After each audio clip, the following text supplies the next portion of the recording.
So let's hop in here. We've gone through Kind of with look at Dave. did you like share a screen or something? Yeah, I shared the screen. Need to. Oh, is it this button? What does this button do? Found it. You got it? Okay. So we went through all of the red, all of the commons with Dave, all of the commons and uncommons. So I think we need to go through here and do that for green. That was the only color that we missed. And I've been using a scale where on the uncommons, we talk about where we would like to pick them. And on the commons, rather than talking about where we want to pick them, we talk about maybe what deck that this card wants to be in. All right. So let's jump in here with the Apprentice Sharpshooter. It's 2 and a green for a 1/4 reach with training. That is whenever it attacks with a creature with greater power, it gets a +1/+1 counter. Bleh. That's not particularly exciting, I'll give you that. I mean, it's clearly supposed to be a green-white card, but I could see I green guess white that's being interested in it, maybe green blue if you're looking to like block on the ground or potentially block in the air while you're attacking in the air too. yeah. I think this is still like he has opinions on this card apparently. She really does. Yeah.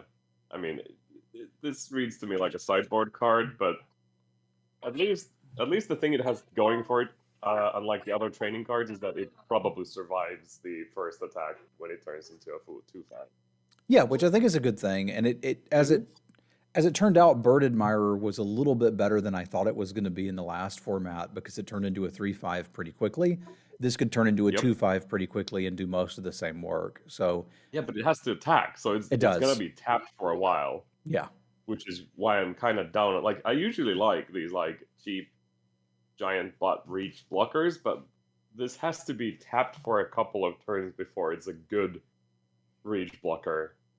It So does, but remember, there's also a eh, deck that cares about toughness. that's true. So I could see it. Maybe it is secretly just a green black card. Yeah, green black or green white. Maybe it's an Abzan card is what we're getting here. Yeah, not thrilled though. I'm still gonna put this in the sideboard. Fair enough, quite often, unless you have a reason to want high toughness or flyer defense. Thank you for joining me for this, by the way, Tomi. I appreciate you hopping in here on short notice and being like, I will finish this set review with you. Yes. Yeah. Do you see? Okay. So Bramble Armor is 1 and a green for an equipment. ETBs attached. Equipped creature gets +2/+1. Equip 4. This is a reprint, and it wasn't good at all last time. I don't see what's changed. Yeah, I doubt that anything has. I think I brought it in from the sideboard maybe twice in the entirety of the last format, but this is not a high priority. Yeah, so like the only thing it's going for itself is that it enables training other creatures rather easily.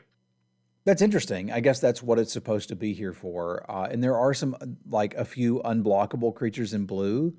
So if you want to do that, you could, but this is a long way away from Invisible Stalker and Butcher's Cleaver. Yeah, pass. All right, how about Bramble Worm? 6 and a green for a 7/6 reach trample. Enters the battlefield, you gain 5 life. 2 and a green, exile it from your graveyard and gain 5 life. That's a lot of life. It is. It has no evasion. Wait, this is trample. What am I talking about? It's got trample, it's got reach. So we don't really know what the ramp looks like in this format yet. But it's like I don't think this has anything special going for itself or any of the archetypes, so it's just kind of a filler. It looks like that to me. Like maybe blue is interested in like self-milling and you get a free gain 5 life off of it. It's not great. Any green deck will play this. Blue-green's where it's at its best. I don't know if any green deck would play this. This is 7 mana. Like, yeah, you really need to have some, like, you need to have a reason to be putting a 7-drop in your deck. You need to have a plan. You're a ramp deck if you're playing a 7-drop, or you're a dedicated mill deck, either way. Because I'm not playing this just on, well, maybe I get to 7 mana. Yeah. I'm probably a little shell-shocked because the last format was so fast. And so far, this one doesn't look that fast, but it still looks like it's not going to be that slow. But even then, this is not like a specific archetype card, Yeah. So and I'm not like there's like you said, there's a lot more top end in this format, so it's like not even a high pick. yeah, and I think that's my biggest concern is sure, take this and you can put it in a ramp deck, but I might be looking to get it around seventh pick rather than picking it highly like some of the other uncommons. Yeah, I was thinking of 7 too. All right, then let's talk about Cartographer's Survey, which is 3 and a green for a sorcery. Look at the top 7 cards of your library, put 2 land cards from among them onto the battlefield tapped, and the rest on the bottom in a random order. What's the whiff rate on this? Someone has to have already done the math. I'm sure someone has done the math, but it seems like it would be pretty dang low if you're going at 7. I can't imagine you're going to whiff very often. But this is the thing you cast to ramp into your Bramble Worm, because this jumps you from 4 to 7. Yes. Meh.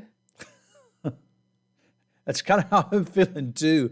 Like ramping from 2 to 4 is a big deal. From 3 to 5 can be a big deal. From 4 to 7, it's like, man, I hope you got a lot of top end, a lot of mana sinks, and you draw your cards in the right order. And this doesn't even fix you. Like I mean, it can. Yeah, but like this is not the card that is going to find the one mountain in your deck. Correct.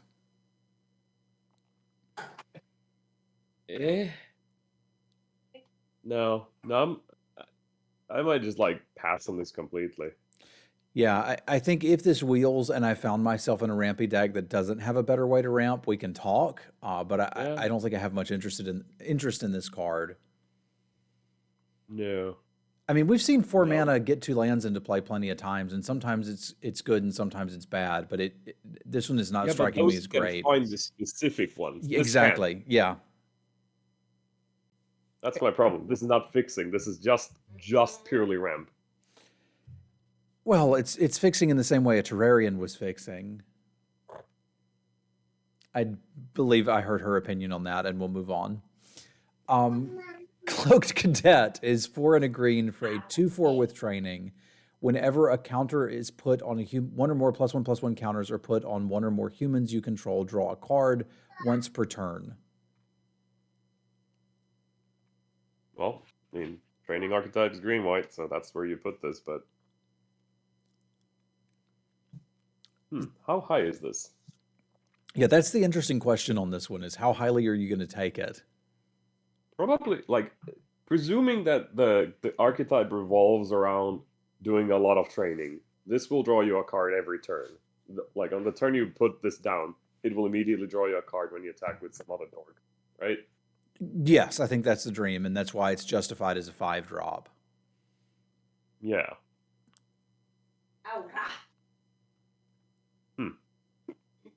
I might think, like, at least early in the format, when you're speculating, if I want to move in on this archetype, I am taking this, like, 3rd pick. If I see that maybe the training thing is going. Yeah, I don't know. It hasn't impressed me that much, but there were other ways to get counters going here and there.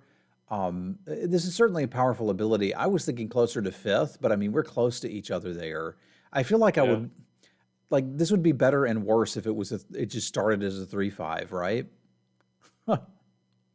Yep.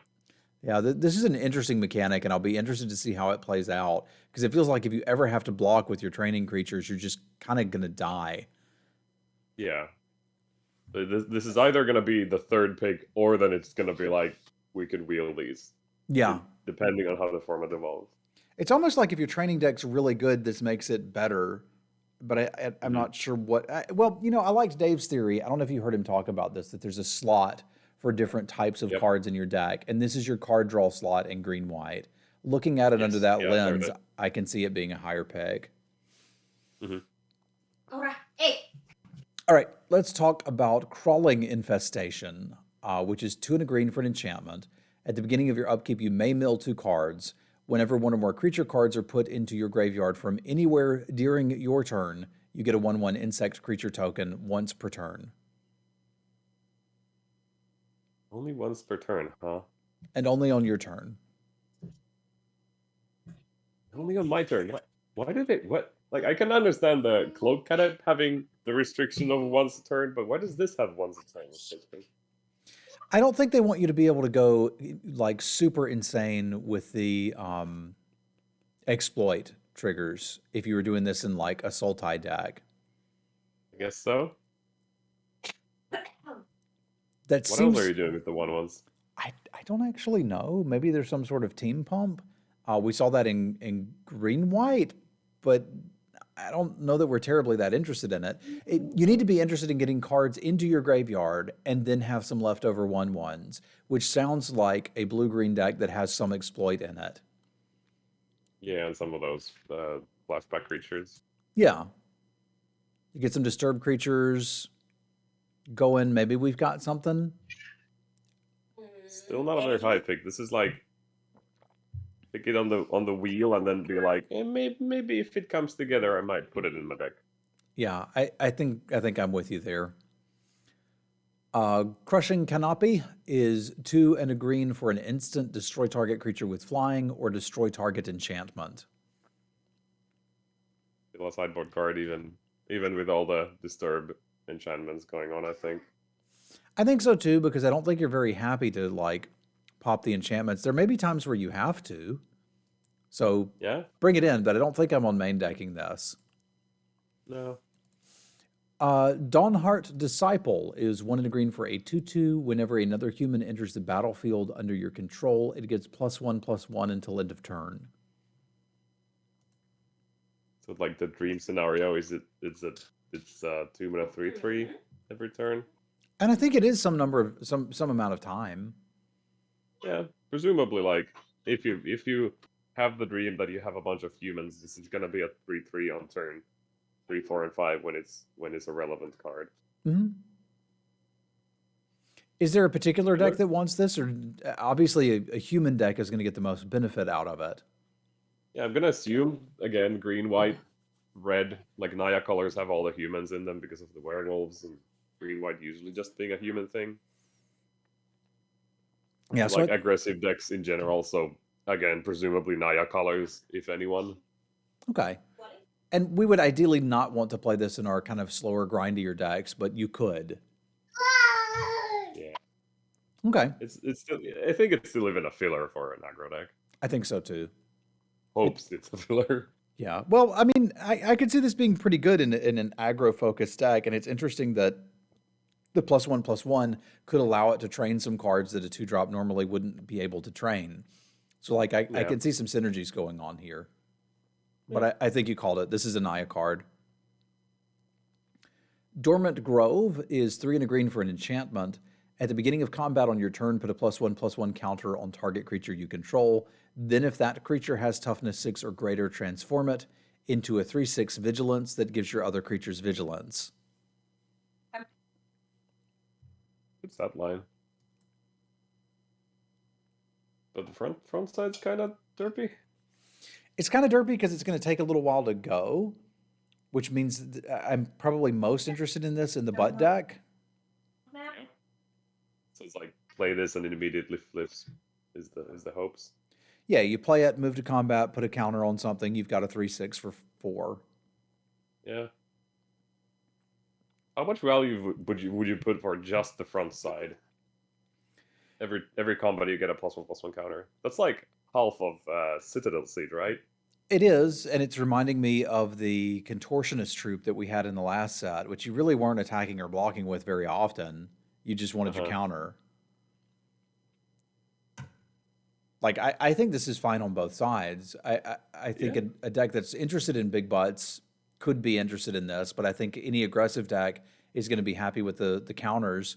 And even non-aggressive decks should be relatively happy with the counters. If you're stable, this might just be good. Yeah, now that I think about it, it is half of Citadel Siege that turns into your team as Vigilance Giant Tree Folk. I'm kind of liking this. Yeah, I think I am too. And I don't think I even care, like, what color pair I'm in. I'll put it in all of them. Yep. It's not a play 4 mana do nothing. It's play 4 mana, get a +1/+1 counter at the floor. right? And I would imagine if you can't at least get one counter off of it the turn you play it, you're so far behind you're going to be dead anyway. Hmm. Thinking it's like maybe a fifth sounds about right to me. I could go as high as third. I think there's some potential here. Yeah, you could. Yeah, I'm not opposed to that one being higher too. Okay. Well, let's talk about a Flourishing Hunter, which is 4 green for a 6/6. When it enters the battlefield, you gain life equal to the greatest toughness among other creatures you control. It's a honey mammoth with trinket text. Yeah, more or less. Well, It's a wolf. it is a wolf. That's relevant. There are wolf synergies. You could gain more. Black and white, which is kind of things that you might pair with green, both have some life gain payoffs. Yeah. Plus 13 life. You're going to play it in the butt deck. Yeah, that could be good.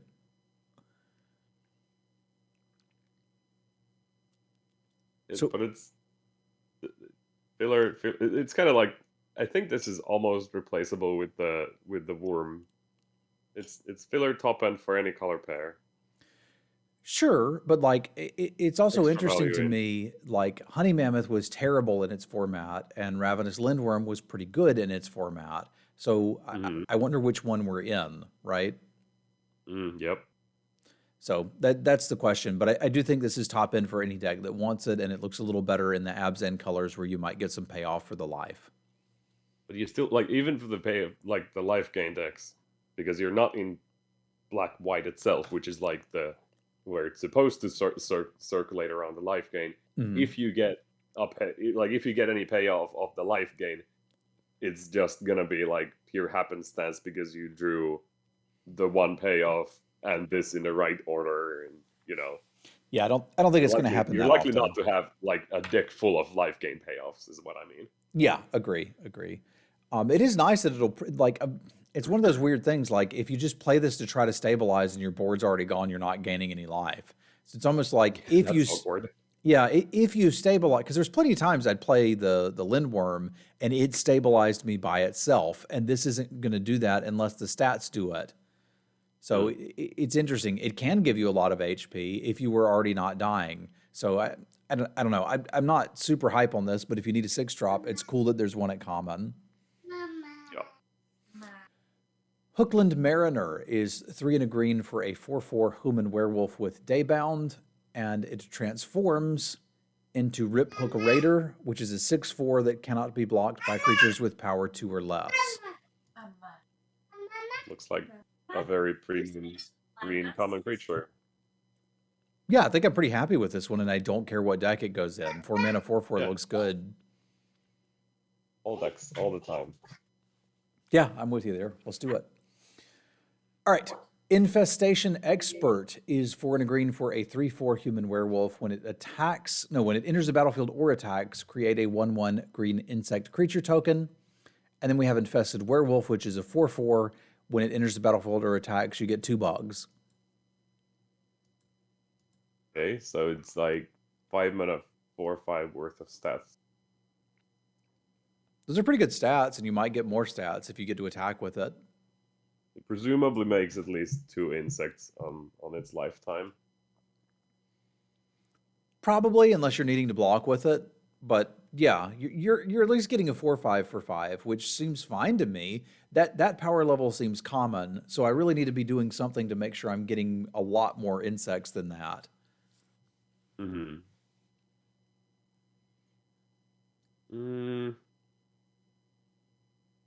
Yeah, it's like, I'm thinking again, it's like, feels more like an exploit enabler because it comes with 2 bodies, presumably with more bodies if you get to that point.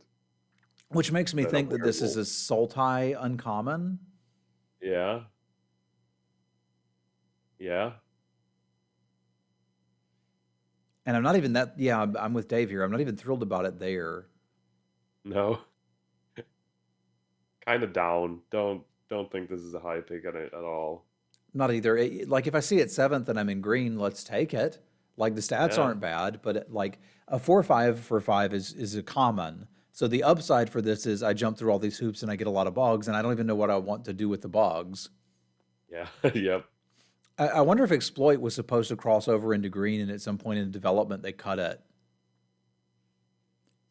Maybe. Let's talk about laid to rest. This is an interesting one. I want you to talk me through this one. 3 and a green for an enchantment. Whenever a human you control dies, draw a card. Whenever a creature you control with a +1/+1 counter on it dies, you gain 2 life. Oh. Obviously, like if you just read it, what reads on the top? It's a green-white card. Yeah. It's almost a green-white gold card. It's like red. All the red humans transform into non-humans, and they no longer give you cards or life because they don't naturally just generate counters on themselves. Blue has mostly zombies. Black has mostly zombies. Like some random humans scattered here and there, but that's like you need a pretty hefty number of humans for this text to be relevant, right? Agree. And this will not save you from behind. Assuming like thinking quadrant theory, it's like if there's a board stall, this does nothing. If Yeah. you're behind, this does literal nothing. So where do I want this? I don't. Yeah, I don't know that you do, is the interesting part. I could sort of see if I'm in green white and I need something for a card draw slot, which is kind of that spot Dave was talking about. I might play it, but I don't. I'd rather get the ranger. Yeah, I think I'd rather get the ranger. But what if I don't? I might have to do something like this. But I think overall I'm pretty uninterested.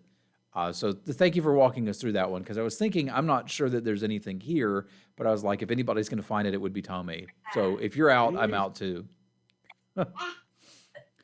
Massive Might is green for an instant. Target creature gets +2/+2 and gains trample until end of turn. I'm down for 1 mana combat tricks always. Yeah, me too. That's great. That's my biggest complaint about combat tricks is they cost 2 mana, and this one's 1. Yeah. Why are 1 mana combat tricks so good?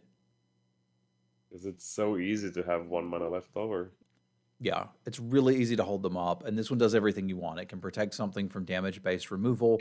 It can win you a combat and maybe just deal extra damage to your opponent along the way. I dig all of that.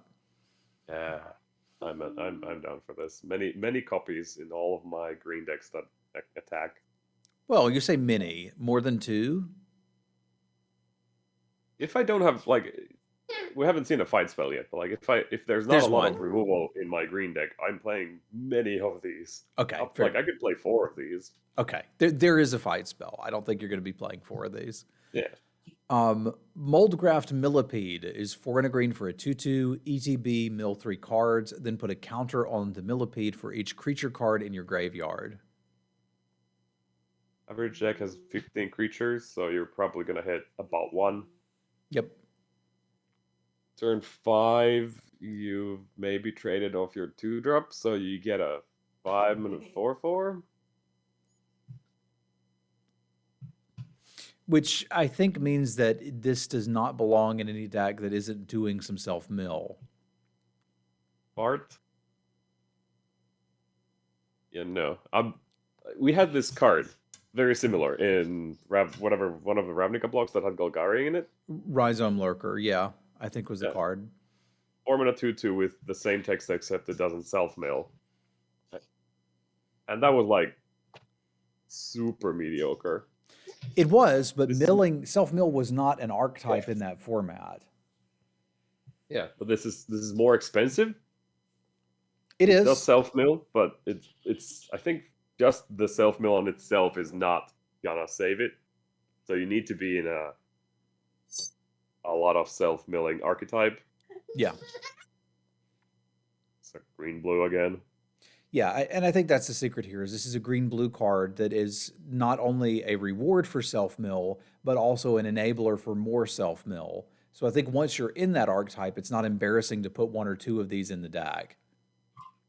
My question is, what is the reward? We haven't a large vanilla creature. In this case, yes, but I don't think this is the reward. I think this is like a balance between an enabler and a reward because it's doing both. Okay. Yeah, I think what John is saying. I'm not sure I've seen a good reason to self mill yet. I'm not sure So I have I'm either. Maybe that's going to show up at rare as we go through and see some of the rares. maybe, but like I'm kind of not taking this card. I'll just rather pick the 6/6 wolf for my large vanilla creature. I don't need the mill 3 on my 6/6. Yeah, I agree. I don't think that's necessary either. But I want to identify where these cards would go if they had a home. So I think calling Yep. this a blue green gold card is good enough for me. Yeah. Up next is a reprint. Mulch, 1 and a green. Reveal the top 4 cards of your library. Put the lands in your hand, the rest in your graveyard. Same archetype. Kind of the same problem in that not seeing a lot of reasons to self mill. Well, the big thing is with mulch is this can be card advantage and self mill, right? Like sometimes you'll hit 2 lands. So as long as your deck has enough things that want to go in the graveyard, I think you're pretty happy running a copy or 2 of mulch. It does seem like it would be better in blue, where you can get some disturbed creatures milled, or maybe even blue-white. So maybe this is like a Bant card, where we're pretty Yep. happy to get the white cards milled so we can cast them from the graveyard. Absolutely. All right. Nature's Embrace is 2 and a green for an aura, enchant a creature or land. Enchanted permanent gets +2/+2 if it's a creature. If it's a land, it's got tap, add 2 mana of any one color. I like this variant. I like this a lot because most of the time the Gift of Paradise variants have like barely any use late game, but this one does. So like again with the with the Dave's theory of filling slot, this fills your ramp slot, and then it's like I don't know what's the slot where you put your maybe break a board stall with something. Yeah, I think that's interesting because we could cast this on turn 3 and ramp into something bigger. And if we top deck it later, we can make a creature that wasn't relevant now relevant. So that's a lot of flexibility on this card. Yeah, it's still not powerful, but at least it's got the flexibility. Yeah, I like the flexibility. I like that it's fixing. I like that it's 2 mana of any one color. Like I splashed Glory Bringers in Cat off of Gifts of Paradise. We may be doing something like that here. Would I want to do it with this is a good question. Because Gift of Paradise had the upside of it keeps you alive while you're doing your derpy things. This one doesn't have that benefit. It's only 3 life. It's not that much. It's a lot of life when you're playing 3 Gift of Paradises to splash Glorybringer around Liliana in your Fair enough. green blue deck.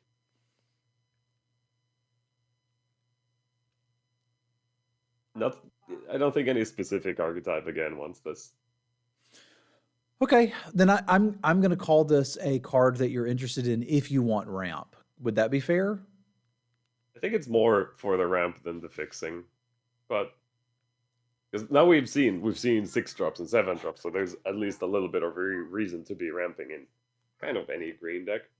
Okay, and the flexibility is nice because, like, regardless of how much the 3 life helped you from Gift of Paradise, drawing 1 late game sucked. Yes. Okay. Oakshade Hauler is 2 and a green for a 3/3. You may cast this spell as though it had flash if you pay 2 more to cast it. It is daybound, and it turns into Moonlit Ambusher, which is a 6/3. That's a lot of good value. Is it though? The 3/3 for 3 with like random upside texts. Yeah, I get it. Yeah. It doesn't trade like particularly well up on the attacks. Presuming like what I read from this card is like you're supposed to be like, aha, you didn't cast a card. Surprise, here's a Stalker, and it immediately flips into a 6/3 and then still trades for a 2-mana 3/1. Yeah, that's where I was, and I got to spend 5 mana to do that. Like I get there's a lot of flexibility here, so I can just cast it on turn 3 and enjoy my Centaur Courser that might get +3/+0, or you got that surprise you didn't cast anything. I've got a 6/3 you didn't see, so in a way, it could be like a 6/3 haste on the right board situation, Whoa! right? Sort of. It is a whole lot of Centaur Courser in the end. Yeah. So how high are you taking something like this? I mean, what is this Centaur Courser? Like the fifth or a seventh? I don't even think it's that good these days, but I think this is that with upside, so we could maybe call it 5th to 7th. Mhm. Seems fair. All right. Pack Song Pup is 1 and a green for a 1/1. At the beginning of combat on your turn, if you control another wolf or werewolf, put a counter upon it. When it dies, you gain life equal to its power. Oh, you remember Longtusk Cub? I remember Long Tusk Cub. I've from what I've seen, there are many wolves and werewolves in green already itself. Obviously, red is the like trivial pairing for it, but I don't think this is super hard to enable in just any green deck. How many wolves do I need to make it happen?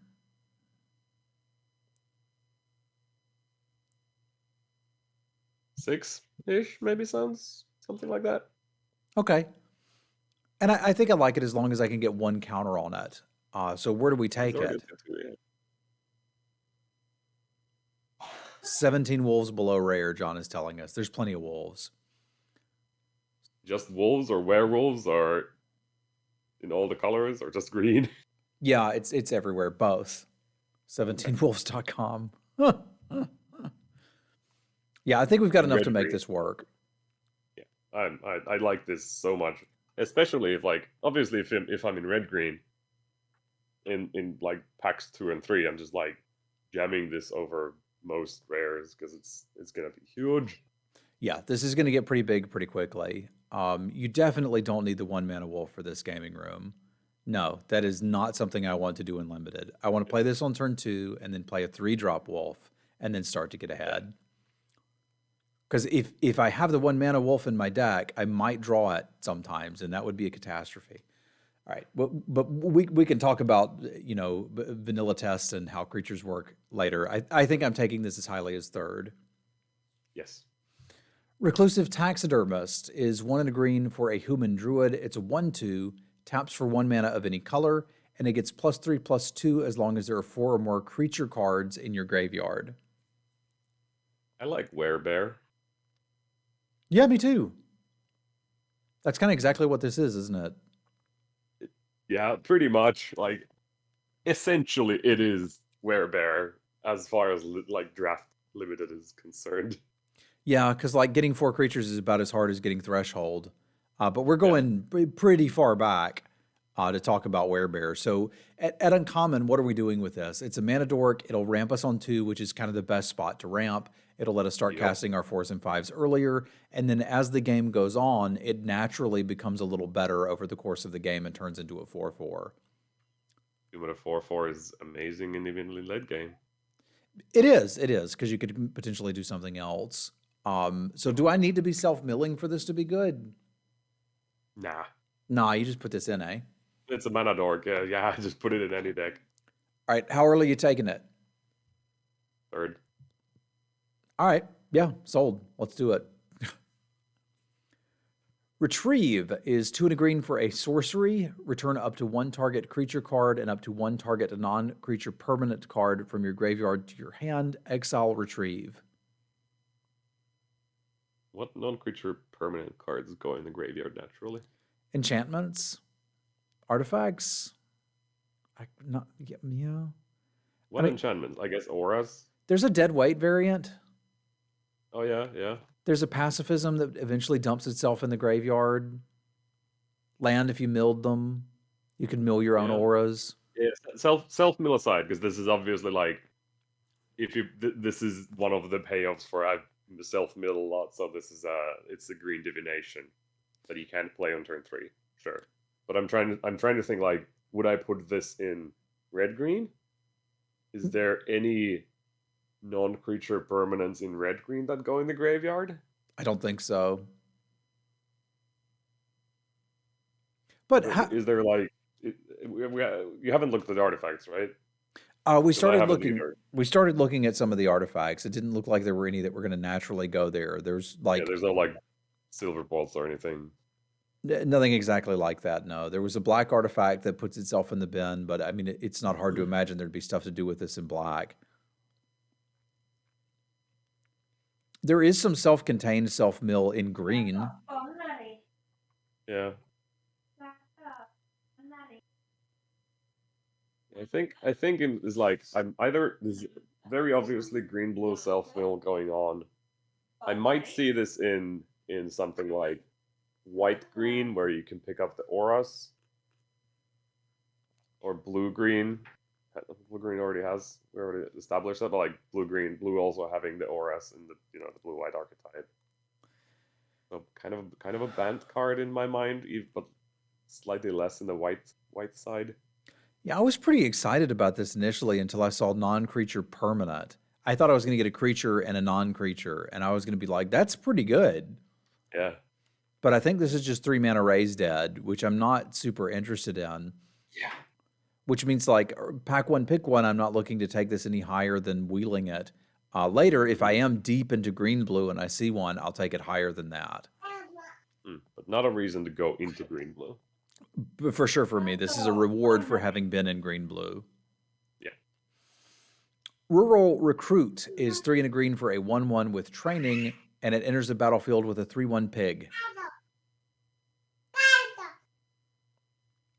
This is again like I may have mentioned earlier, I dislike training a lot because you're paying a lot for a 1/1 and a 3/1, which yeah, sure, it enables itself, but that means you have to attack with your 1/1 on turn 5. Like it needs to have an attack for it to be a relevant creature, and even then it comes a 2/2.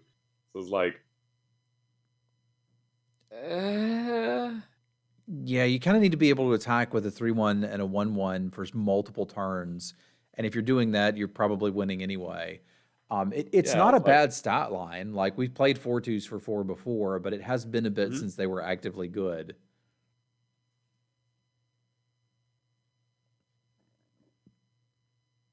maybe this should be read as a 4-mana 3/1 that comes with an exploit fodder. That's an That's interesting kind way of to where think I'm about going it. with these. Okay. Yeah, that's kind of where I'm going with all these. Like, comes with 2 creatures. Is like, is the other side worth it if I sacrifice the one of them? Okay. I can sort of see that. So that means we could. That means this is sort of playable everywhere but red. Yeah, it's not a wolf. That's a shame. Yeah.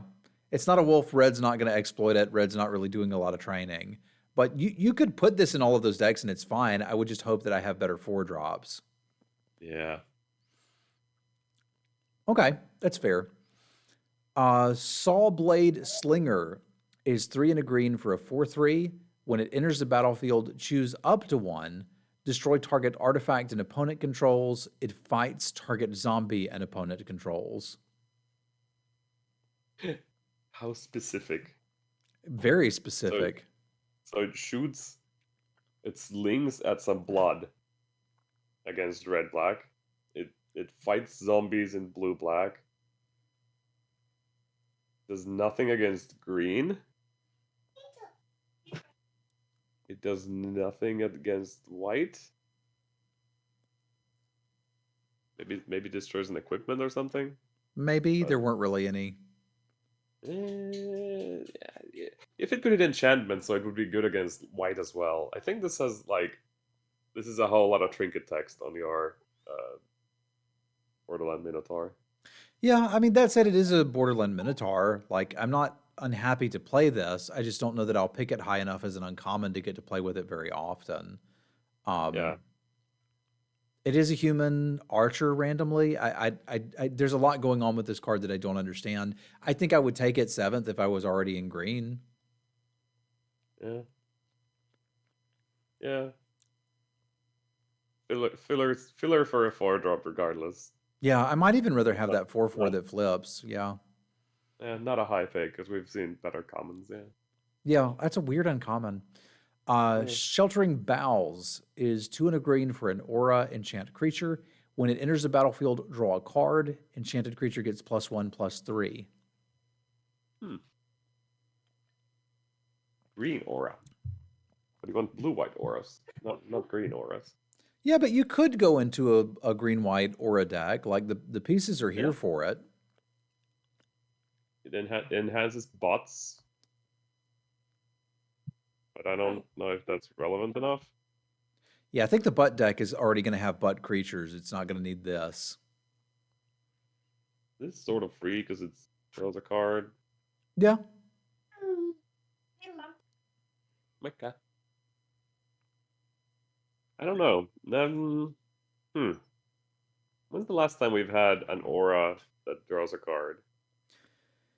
It's been a bit because like there was infernal scarring, but I think the creature had to die to draw the card, which was Yep. really bad. And then there was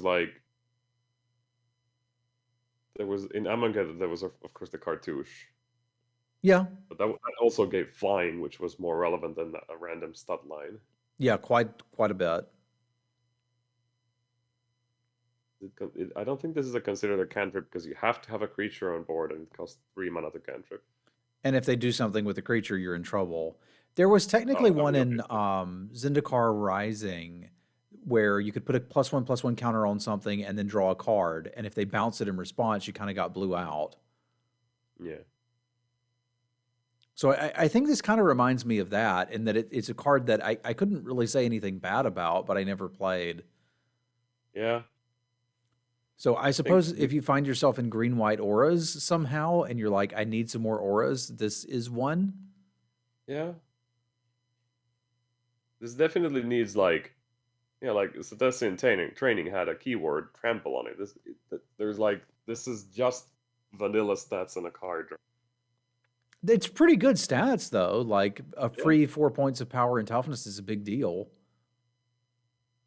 I say free because it's card free, but obviously you still have to spend the mana. Still kind of black because it doesn't even really help the training decks because it's only one extra power, so you can keep churning extra training counters with your Arguably, control. that makes it better because you could put it on the creature with training and continue to grow it and get a bigger butt. Yeah. Huh. This was hard to evaluate just like this.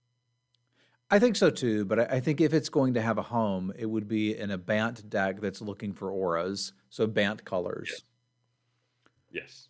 For the aura payoffs. Does this make Rural Recruit playable? Rural Recruit is already playable, but I wouldn't try to play a card like this to make it good. Like, Rural Recruit is not going to be good unless you're already ahead or you're exploiting the farmer and keeping the pig, which seems weird.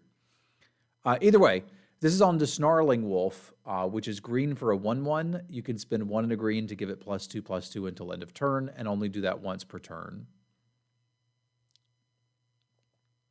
I don't hate root walls, but They're not good anymore, dude.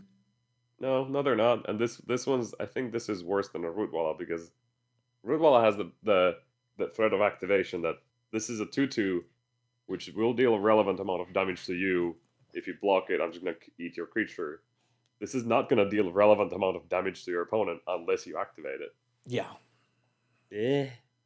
It's a wolf, I guess. Yeah, but there's plenty of other wolves. Like Pass. this is just there's not many unplayable cards, but this is pretty bad. It was in Midnight Hunt, and it was really bad there, and that was a more aggressive set than this one is looking like, right? So Uh, I was never scared to see this on the other side of the board, and I think I played it twice, and it was because I was short playables. So it has yeah, that. It is a green card you could put in a green deck, but other than that, I don't really want this near my decks. agreed. Spiked Ripsaw is 2 and a green for an equipment. Equipped creature gets +3/+3. Whenever it attacks, you may sacrifice a forest. If you do, it gains trample. It's equipped 3. Late mail, is that you? I mean, it's pretty close, ain't it? Is there any reason to have a land go to the graveyard from the battlefield? Could get it back with that regrowth spell. Hooray! We broke it. there might be like a rare that cares about lands going in the graveyard, but outside of that, it's a whole lot of plate mail, which is not bad. Yeah, I thought plate mail was pretty good, generally speaking. It will the playability of the Ripsaw will depend on the speed of the format. Agree. And it's not going to get equipped quite as fast as plate mail would because it got a little bit of a discount. But I think I Yeah. could see taking this as high as third through fifth, assuming the format will allow me to do something like this. That's a ton of Yes. stats. Yes, this will absolutely make every card on your battlefield a threat. So if this is not like the game is over by turn 5, I think this is definitely a third pick value. Agree. All right, Spore Crawler is 2 and a green for a 3/2. When it dies, draw a card. Deal. Yeah, sold. Give me 5. Yeah. All right. So this would go in every green deck, not a specific one, right? Yes, there's no synergies one way or another. It's just a good, decent stat line replaces itself. That's all you want from your 3 drops. Okay. Yeah, I like it. Yeah, your enthusiasm is suggesting to me that if we're getting a bunch of these, we're happy. Sporeback Wolf is 1 and a green for a 2/2. As long as it's your turn, Sporeback Wolf gets +0/+2. What a strange line of text. I mean, it's a better blocker on your turn. What's not to understand? Yeah. There was a reverse of this in some format. There's like a white card that got extra toughness while it wasn't your turn, right? Yeah, I think it was a 2/1 on their turn and a 2/3 on yours or something. Yeah, something like that. What a weird. I what's the benefit of the extra toughness? I guess it's relevant for some of the toughness green black things, but Yeah, there was a veteran that was basically the opposite. It was a 2/2, but a 2/4 on your turn. And that wasn't even great. I mean, this looks like filler. Yeah, it attacks a little bit better. Like, why not? right? It's my 2 drop. It's supposed to trade for their 2 drop.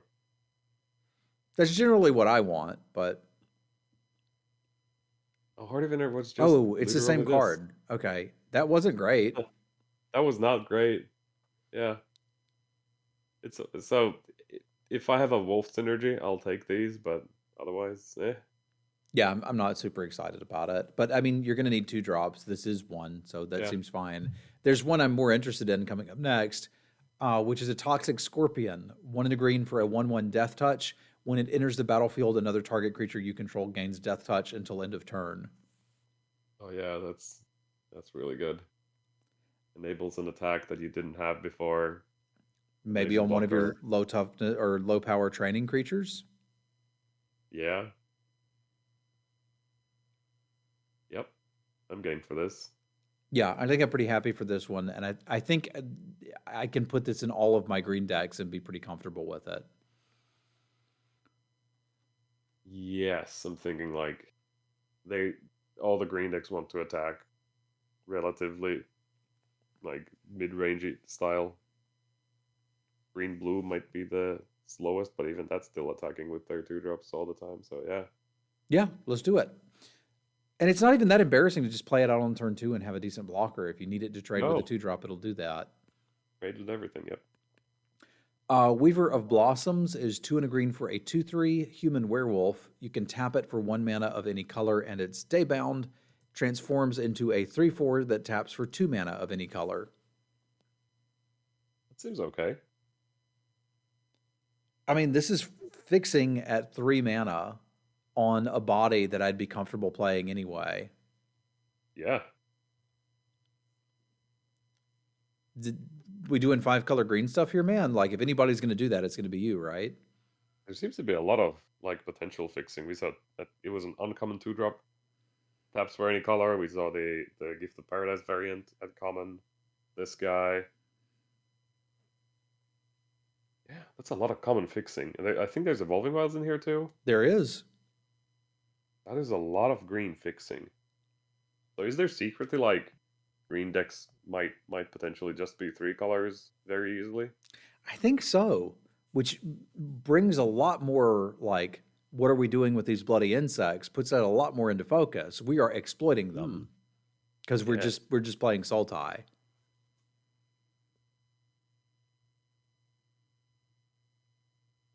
Yeah. I mean, obviously, it doesn't have any specific archetype. Yeah, it's a werewolf, yada yada. But like every green deck will play this as a 3-drop if they don't get spore crawlers, right? Yeah, and I think there's some decks that might prefer this to the Spore Crawler, which I know is going to sound like Yeah. heresy, but like if you're at the point where you're like, I have 5 cards I want to splash, you're going to need Hmm. 3 of these. Yep.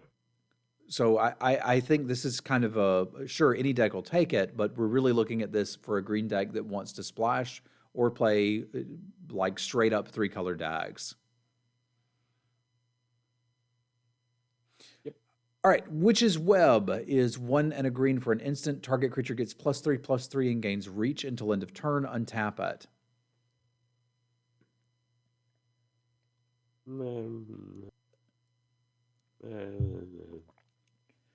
I There's a lot like. of Oh, go ahead. there's a lot of extra text that come after the +3/+3. That just like it's just there. I've Yeah, used. vigilance is nice and all, but mm, I have used this for value before when somebody attacks. It's worth noting that yeah. usually there's a blue spell that taps things and keeps them tapped, and it's really cute to use an effect like this out of the sideboard for it. That is not happening in this set. So Yeah. it's a little worse in that there's nothing you're really going to get them with. But this card can be quite difficult to play around unless your opponent can literally like mind read you and then blow you out. Because like if you attack with something and they don't block, they can't really attack you back if they're putting you on this. So like I don't mind this. I think I like the other green combat trick a little better, but you can certainly play one of each of these and be very happy with them in your deck. It is a cost to play a 2-mana combat trick. I hear you, but I like this one. Yeah. It's just like to me this reads it's 2 mana +3/+3 period because all the other text is defensive. And that's not Like where you reach want a not combat trick.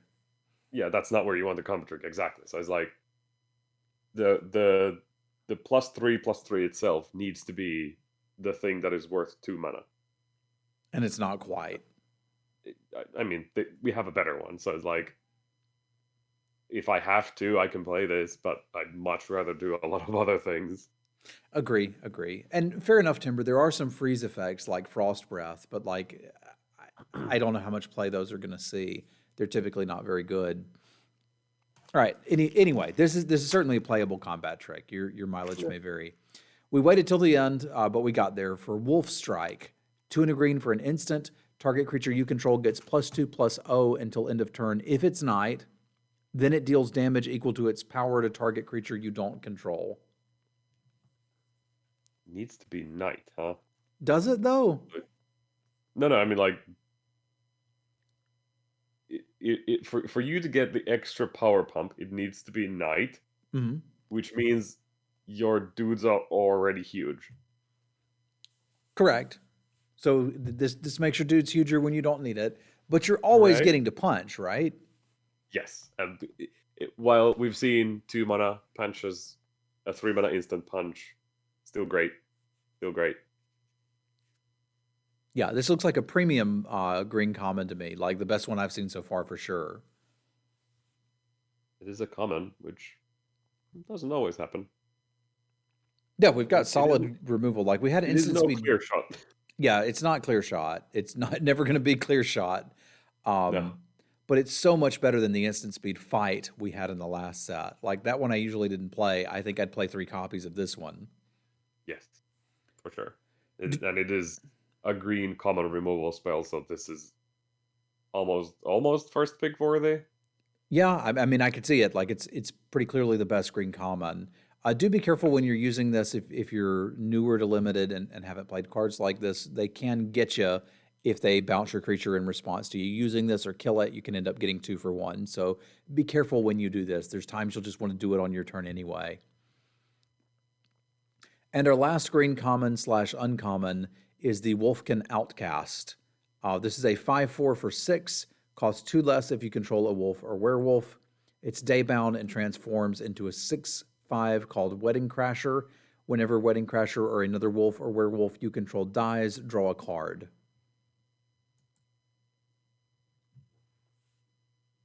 I mean, it's almost a signpost gold card.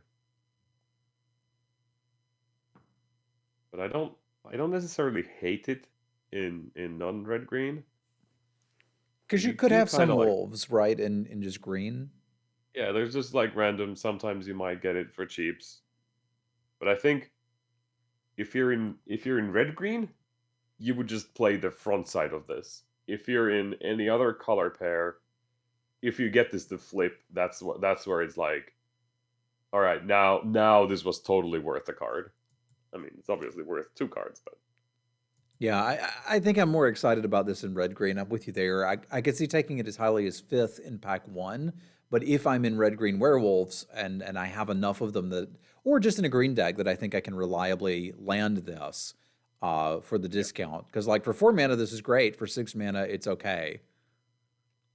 Honestly, in pack one, I might take this third in like a speculation that this is the gold card from my red green, with the fail case that I can just play this in my green deck and be fine. Okay, and there does seem to be enough ramp that like it's not a catastrophe, but this isn't exactly what I want to be ramping to. No. All right, I think that takes us through all of the commons and uncommons. So we need to go find the rares and mythic rares. Do you know how to do that in this? There's a rarity on the in what you've written in the top. You have set WoW and rarity C or rarity U. You can change that to rarity R or rarity M too for rare and mythic. All righty. Look at us learning how to do things. All right, so we got a couple of these to run through, and we'll have a set review under our belt. Are you good to go, or do you need a little break? Yeah, we can keep going. Okay, cool. Up first is by invitation only. This is 3 white white for a sorcery. Choose a number between 0 and 13. Each player sacrifices that many creatures. It's Wrath. Yeah, it's 5 mana Upside. Wrath.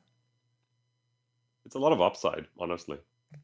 If you have like, here's a reason to have random insects around.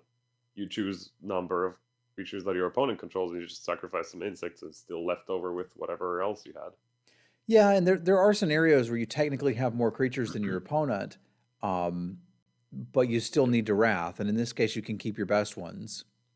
Yeah. So I think this is an This interesting is, Wrath that's good when you're behind and good when you're ahead. I think this is one of the best 5 mana wraths we've seen Oh, in a whole lot of time. okay, so we're first picking this out of most packs, eh? Absolutely. I sure am. It gets rid of indestructible creatures too and stuff like that. Oh, yeah, that's neat. Yeah, if they have 14 creatures, it's not good. Fair enough, John. Cemetery Protector is 2 white white for a 3/4 flash. When it enters the battlefield, exile a card from a card from a graveyard. Whenever you play a land or cast a spell, if it shares a card type with the exiled card, create a 1/1 human creature token. I like that, but I mean, it's either landfall or like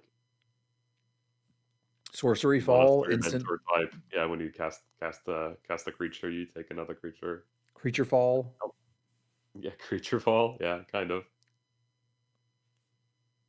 Presumably, land is a bit harder to get in white, so you have to like get your opponent's land if they happen to be milling themselves enough.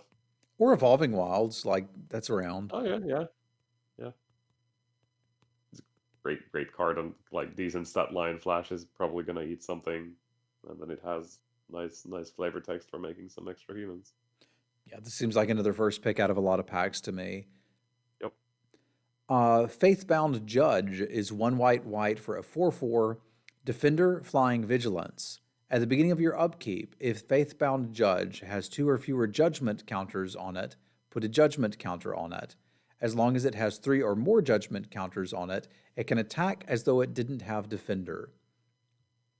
Okay, so I'm spending 3 mana for a 4/4, and then in 3 turns I can attack with it? Yeah, so it's earlier turn 6 it attacks with like pseudo haste. Okay. It So also, vigilant and flying. yeah, that's a big deal, and it's a solid blocker.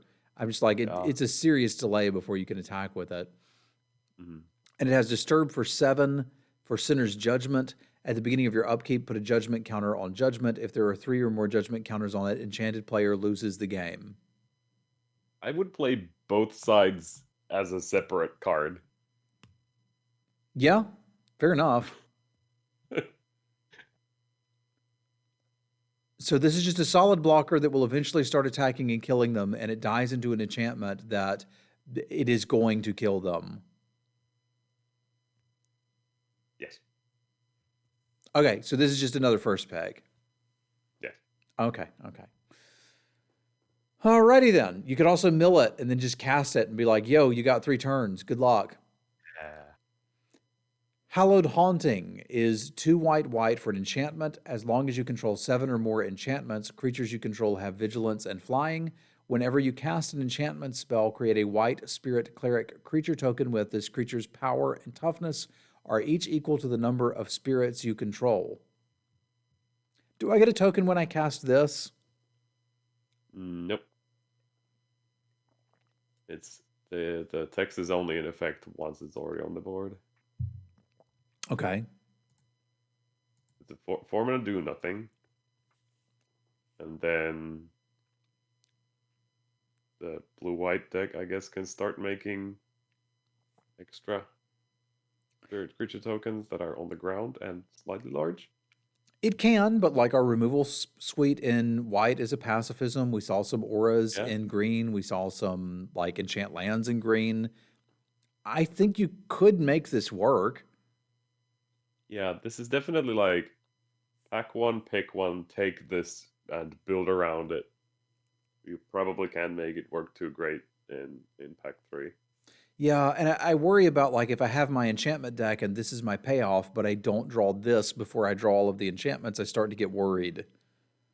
Yeah. So I don't think I'll ever get to play with this because I don't think I'm willing to pack one, pick one it unless the pack is just really blank. Like there's some common Mm-hmm. removal spells I'd probably take over this. Yes. This is the we're late in the format. Let's have fun. First picking this thing. Yeah, fair enough. So where are we taking this then? Where should we advise new players to take this? For new players, pass. Even if this was like a slightly more playable card, I'd probably for new players still tell them to pass on this because you need to construct your deck in a very specific, maybe even slightly unintuitive way to make this be the thing you want it to be. Okay. And if you don't do it right, you're gonna end up with a deck that, like you said, is like if you don't draw this, you're looking at your 5 auras in your hand that you can't cast because you don't have any creatures or something going on, like right. So it's like it's difficult to make this work if you don't know what you're doing, and even then, it's probably a joke card. Okay. But if we were going to use it, it would go in a Bant color one. So yeah, new players I would Yes. avoid if it's late in the format and you need to feel something. By all means, draft this and have a good time. Hopeful Initiate is white for a 1/2 with training. It has 2 and a white. Remove 2+1/+1 counters from among creatures you control. Destroy target artifact or enchantment. 1 mana, 1/2 training, huh? That's probably like I don't know about dream scenario, but this seems like the thing to do with your training creatures is have it be really cheap, and it could probably attack early because it's really cheap and it has a low power for the training. So your 2-drop is going to train this. Your 3-drop probably also is going to train this. So it's kind of the like dream scenario for the training deck. And you can take the counters off of anything to start blowing up Yeah, enchantments. that's what I'm thinking. Like it does have some flexibility even in late game. Is like it has this weird stapled on naturalize that kind of works in I don't know if any white deck, but at least if you have a bunch of white training creatures, you could probably make that work. John is asking why is it rare, and I'd say it's rare for the same reason that Diregraph Horde was uncommon in the last set. Is you don't want to print a set that's all about getting things in your graveyard and then have some random common stat house just come down and punish that strategy entirely. Obviously. Sorry, that was my little rant. It should have been Do I uncommon. want this? I mean, personally, no, because this is kind of like a hyper aggressive card. Is like you have to attack with this for it to be really worth anything. Unless your opponent happens to be in the aura deck and you're in the training deck and you can just use this as multiple naturalizes. Yeah, which is interesting. I think this makes this a super playable rare, but also one I'm not incredibly excited to take very highly. So I might pick this as high as 7th if I'm in green-white training, but I'm probably not going like nuts over this one. Yeah. All right, let's call it there. Catilda looks like she died. Dawnheart Martyr, 1 white for a star, flying lifelink protection from vampires. Power and toughness equal to the number of permanents you control that are spirits or enchantments. Okay. Has Disturb for 5. Enchanted creature has flying, lifelink, and protection from vampires and gets +X, where X is the number of permanents you control that are spirits or enchantments. Again, at least +1/+1. Yeah. I mean, this is gross and stupid.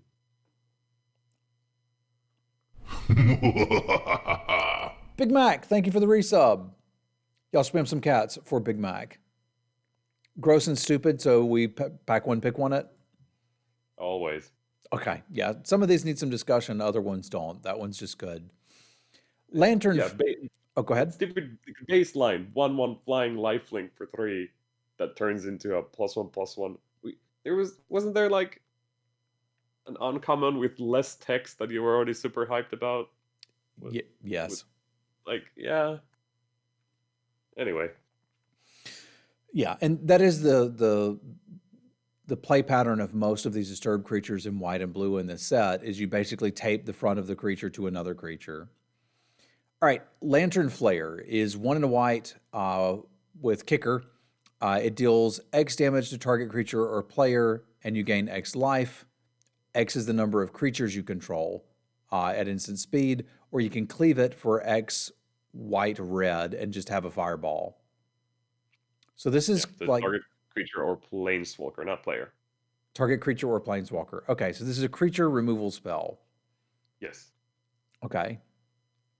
So we had a spell like this in Zendikar Rising that was on a spell land that I can't remember the name of. And that was pretty good. Yeah. This has, if you're in red-white, you can also just like fireball a creature at instant speed. That's pretty good. No, I'm not thinking of Shatterskull Smashing. I'm thinking of the uncommon one, like Kazandu. Yeah, Kariba. Herd Smash. Cabria Takedown. Thank you. Takedown, there we go. Yeah, I think this compares more to Cabria Takedown than Shatterskull Smashing. Yeah, it goes in any white deck. You don't have to worry about the cleave text. Yeah. Just have creatures. Just have 3 creatures, and this is already a lightning bolt. And you're going to gain some life, which is cool. Yeah. Lightning Helix. Yes, excuse me. This is Lightning Helix to a creature. So fixed Lightning Helix for 1 white if you have 3 creatures. And when you would prefer it without cleave, you can cast it without cleave. That's the beautiful part about cleave. So where are you picking it? It's a removal spell. I'm first picking it. Okay. I think I'm happy to be getting it 3rd. And that's where I'll put a little distinction here is like I'd rather open a bomb, but since I didn't, I'll first pick this sometimes too. I'm going to first pick the green removal spell sometimes too. But I'd rather be getting past this. Sure. Savior of Ollenbach is 1 white for a 1/2 human soldier with training. When it trains, exile up to 1 other target creature from the battlefield or a creature card from a graveyard. Whenever it leaves the battlefield, put the exiled creature cards onto the battlefield under their owner's control. Oh. Whoa, Nelly. So the first part of the second line of text suffers from the same problem as like Banisher Priest, that it attacks as a 2/3, so it really needs to have an attack for it to exile a creature an opponent controls, right? Yes. But what if you don't exile one of their creatures? What if you exile one of yours from the graveyard? Then it turns into a 3-mana resurrection. But you also need to be able to attack with another creature. Yeah. But yeah, like it still attacks as a 2/3 on turn 4 at the earliest, and somehow a big creature needs to be in your graveyard. So I'm thinking for the resurrection part to be relevant, we are going to be in a late turn, and then attacking with a 2/3 is not going to trade with anything. So then it's just a 3-mana resurrection with like suspend 1.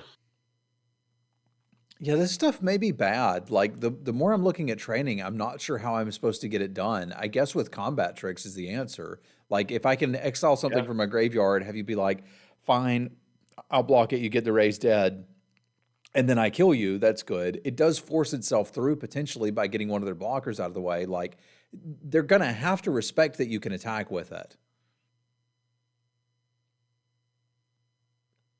Yeah, nobody. But the problem is if this is at the earliest, this is attacking on turn 4.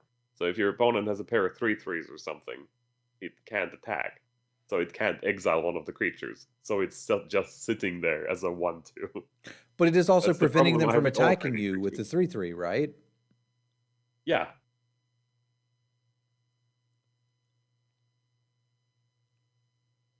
I don't know. I I don't suspect like that this will play better than I'm looking at it here because there's a lot of flexibility. I can use it with combat tricks, and my opponent has to Yeah. respect what could happen, and it can certainly snowball. So Yes. I'm going to say if you don't first pick this, you'll never get to play with it. So I Mhm. probably will and see what it does. But it is not reading like an, oh my God, this is a bustic mythic. What am I going to do?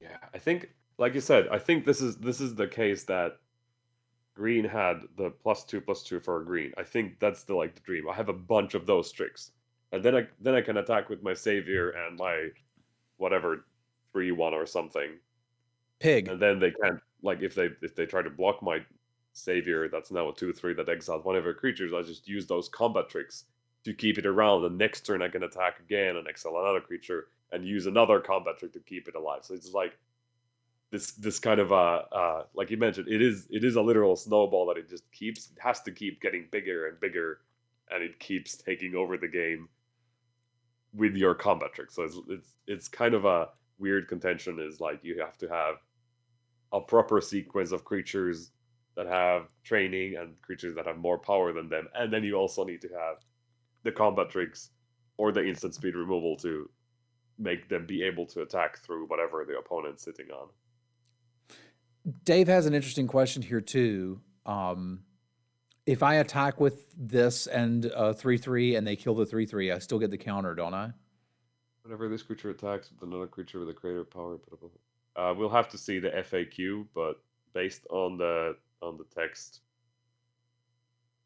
in the reminder text, it would to me imply that the other creature only needed to have a larger power when it attacked. So if it's dead, or if someone shrinks it after the attacks have already been declared, that shouldn't matter. But we'll have to read the FAQ to know for sure. Okay. And are you down on first picking this to give it a try, or where are you at on this? This is definitely something that I would first pick, but then I would build around it. Like I mentioned, it's like a bunch of just like cheap combat Combat tricks, tricks. or waves to let it through, maybe give it flying somehow, or things like this, and then it's gonna be amazing. But if you're in you're in pack 3, you're in blue white, I'm just like, I'm not, just pass, just hard pass. Okay, that's fair. Sigarda's Summons is 4 white white for an enchantment. Creatures you control with +1/+1 counters on them have base power and toughness 4/4, have flying, and are angels in addition to their other types. cute. That's like all my training creatures are suddenly 4/4 flying angels. Yeah. That might secretly be like the training deck's overrun, or no, wait, what was it? Flying crane technique. Yeah, basically. This I'm, card's going to have a I'm calling it. This 100% is win rate. flying crane technique. Okay, but only for green-white. Probably mostly for green-white. I could see this closing out a game in green-white for sure.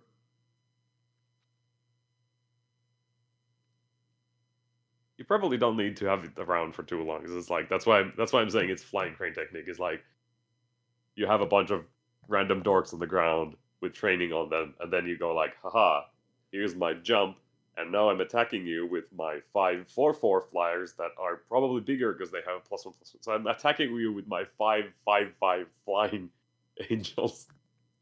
Yeah, You're probably dead. Yeah, I don't think this needed to be an enchantment. It could have been an instant, but I do think it could close out a game. If you have a bunch of counters where you're already winning, is it possible it's win more? Maybe, right? But maybe I've got like 3 +1/+1 counters on a couple of dudes and we're at a board stall. Then I just win. But see, here's the joke. I don't need to have any counters on my things before I attack because they have training. And then they get a counter, and in like mid combat, they turn into 4/4 angels that are flying.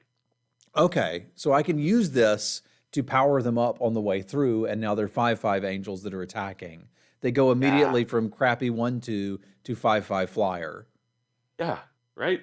Okay, That's what I'm saying. It's like it's the surprise you didn't expect this flying armada out of my 2/1 dorky ground creatures that have training on them. Okay. So with all that, where do I pick it? Flying crane technique was the first pick. It was, and I think this might be too. It only goes in green white, but I think I'm on board. Card. Yeah. Yeah. All right. Up next is Talia, Guardian of Thraben, 1 and a white for a 2/1 legendary first strike. Non-creature spells cost 1 more to cast. A whole lot of Goblin Piker with first strike. Yep. Tax is not relevant enough for limited. Nope. Meh. Whatever Goblin Piker with first strike goes for. 7th pick. It's a filler. It's a filler 2-drop. Yeah, it's a filler 2-drop. Comes around 7th, and we're okay with it. This will be overvalued. Other people will take it. I'll never get to play with it, and that's fine by me. I'm not going to miss it. Yeah. Voice of the... it's even like don't put it in your blue-white deck. Yeah, it'll screw you up. Voice of the Blessed is white for a 2/2. Whenever you gain life, put a +1/+1 counter upon it. As long as it has 4 or more counters, it has flying and vigilance. If it has 10 or more counters on it, it has indestructible. What does it have going for itself? It's a black-white gold card. Yep. It's a spirit. Yep. Or blue-white. It's hard to cast on turn 2. Hard to cast. Very hard to cast on turn 2. I think it's just a black-white gold card. Yeah, and chat's saying it's Johnny's Pride Mate. Nobody's calling out, and like it kind of is. It just it's a little harder to cast, and it gets flying when it gets big enough. That puts me at maybe like, I don't know, 5th pick. Yeah, I could see taking it like 3rd if it's like I could see myself playing a black-white deck and then just abandoning it if it isn't black-white.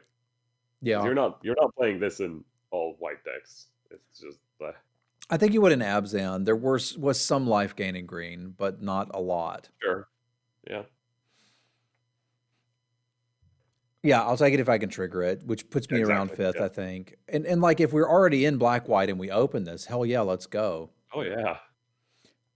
Wedding announcement is 2 and a white for an enchantment. At the beginning of your end step, put an invitation counter on it. If you attacked with 2 or more creatures this turn, draw a card. Otherwise, create a 1/1 white human creature token. Then if wedding announcement has 3 or more invitation counters on it, transform it. That's a lot of freaking words, and I need another read. So at the beginning of my end step, I put a counter on it. Then I attack and draw cards, or I don't and get a 1/1. Yep. Okay. After three turns after I cast it, it is a festivity. Creatures you control get +1/+1. Mhm. Yeah, I want this. Baseline. It's 3 mana for 3 1/1s that turn into 2/2s over 3 turns. Yeah, that's an incredible first pick, right? Oh yeah. Okay. Just making Like the sure. floor on this is great. Yeah. And if I want to draw cards instead, I can do that.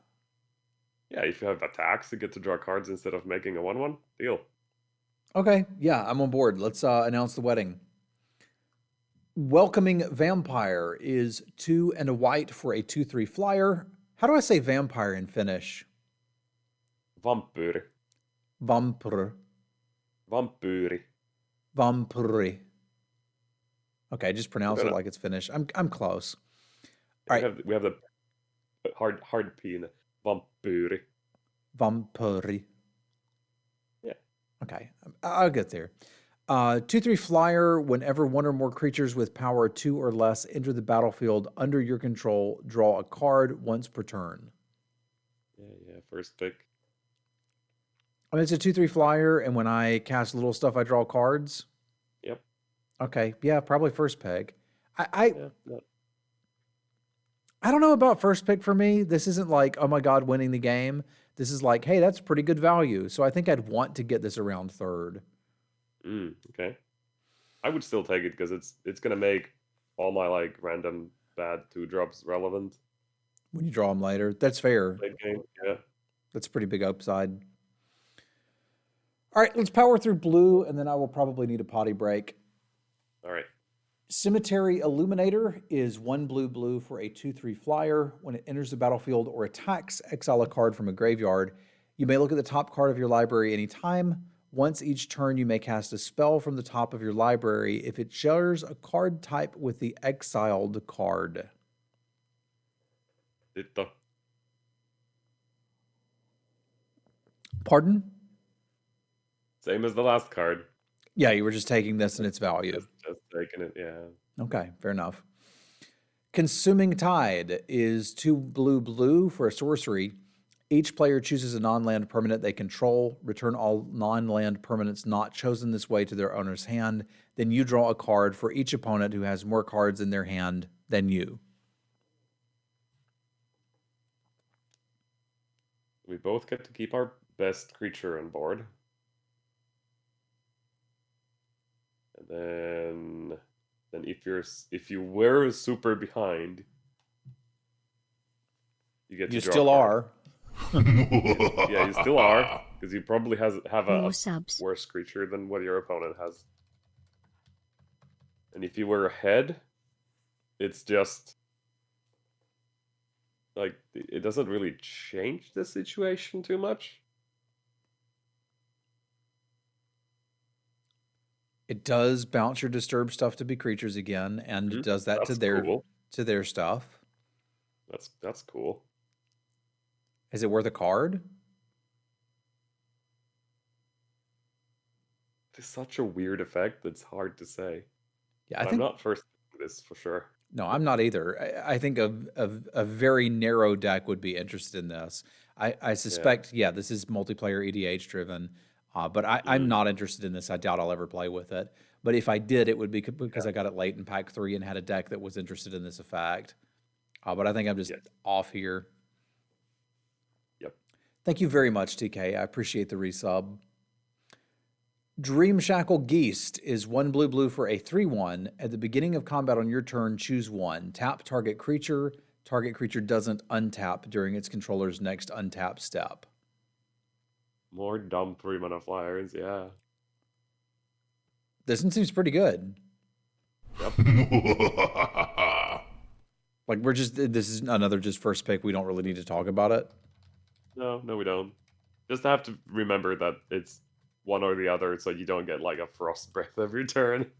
Well, if they attacked you, you're getting a frost breath. If they didn't, you're getting a blocker out of the way. So it's kind of like, hey, are you behind? Let's lock something down. Are you ahead? Let's force through some more damage, which is going to make this just good all the time. Yes. Geralf Visionary Stitcher is 2 and a blue for a 1/4. Zombies you control have flying.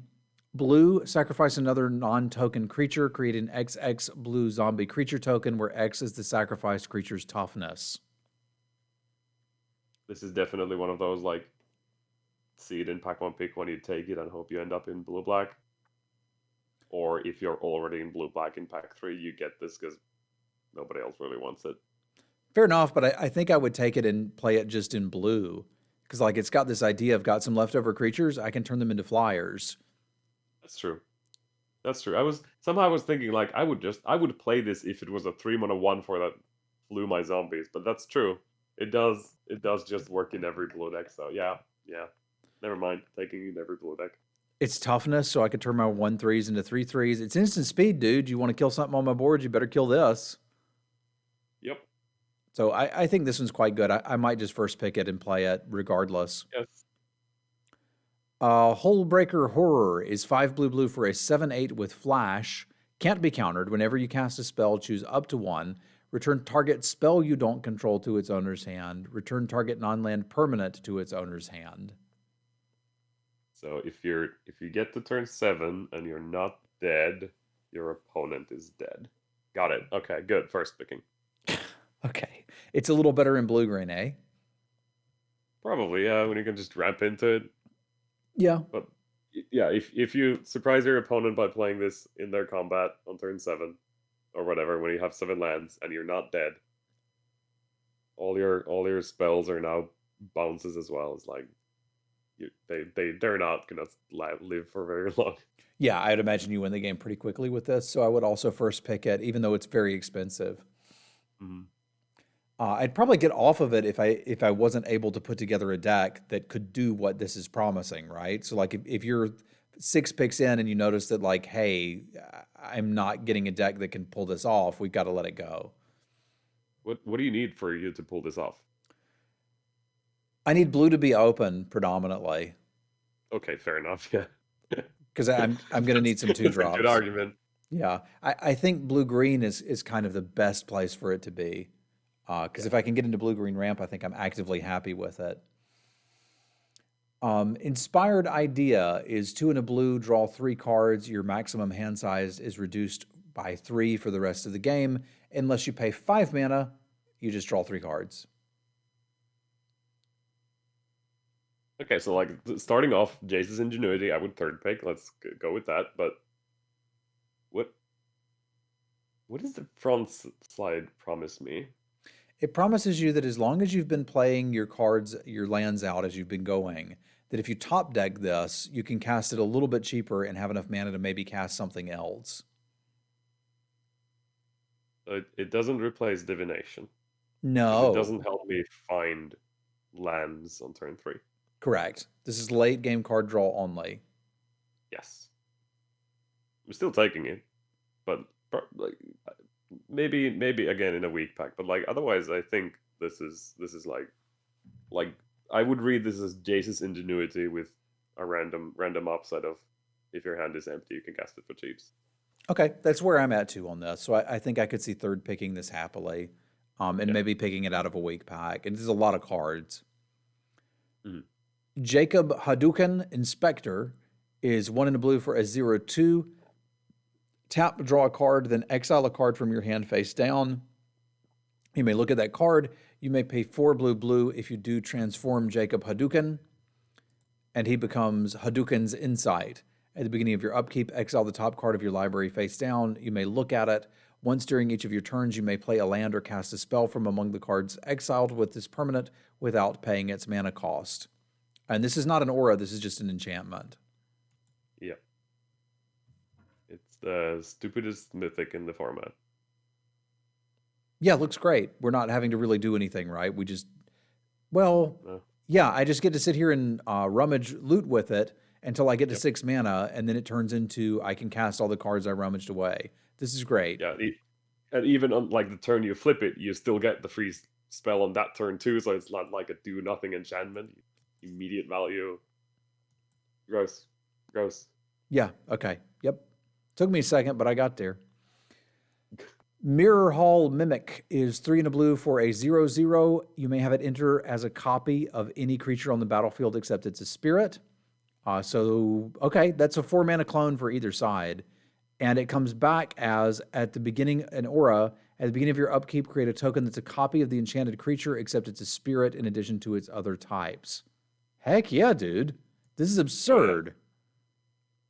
Uh, We've had the backside of this as a separate card a couple of times in the past, and I think both of those times like that is not worth a card because of the huge risk that you're putting it in a card that has to stick around for a full turn to get anything.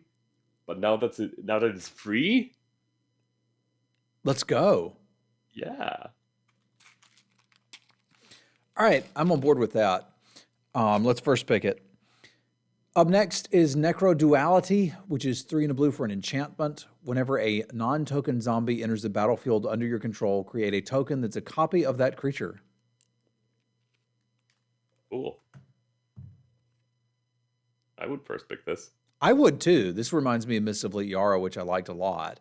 I'll get off it pretty quick because I need to be in zombies specifically. Yeah, it's a blue-black gold card. Yeah, it's blue, black, gold mythic. So like, be ready to not do this. But if you can pull it off, this looks great to me. I think I need to copy 2 zombies before I'm thrilled. But even copying 1, I'm okay. Yeah. Overcharge. Now again, I would caution people. This is really. Let's be real about this card and some of these other ones. Like me and Iseroc are saying we would first pick this, and I probably would. What you should do is be excited to open this in pack 3 when you're already in blue-black zombies, like realistically. All right. Don't force it. Don't force it. Overcharged Amalgam is 2 blue for a 3/3 flash flying with exploit. When it exploits a creature, counter target spell, activated ability, or triggered ability. Also kind of dumb. So yeah. Yeah, it's basically a 4 mana 3/3 flyer that counters a spell when it enters the battlefield. Yeah, it's like what is the floor in this card? Well, it's a 4 mana 3/3 flash flying, or it's a 4 mana counter spell. Yeah, fair enough. And it can be both. Well, it can be both.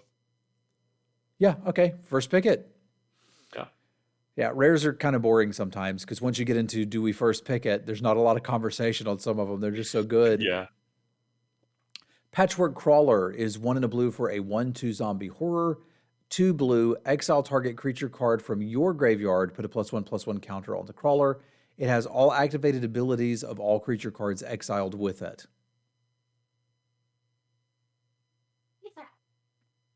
Obviously blue-green again. So this is a reason to self-mill a bit, but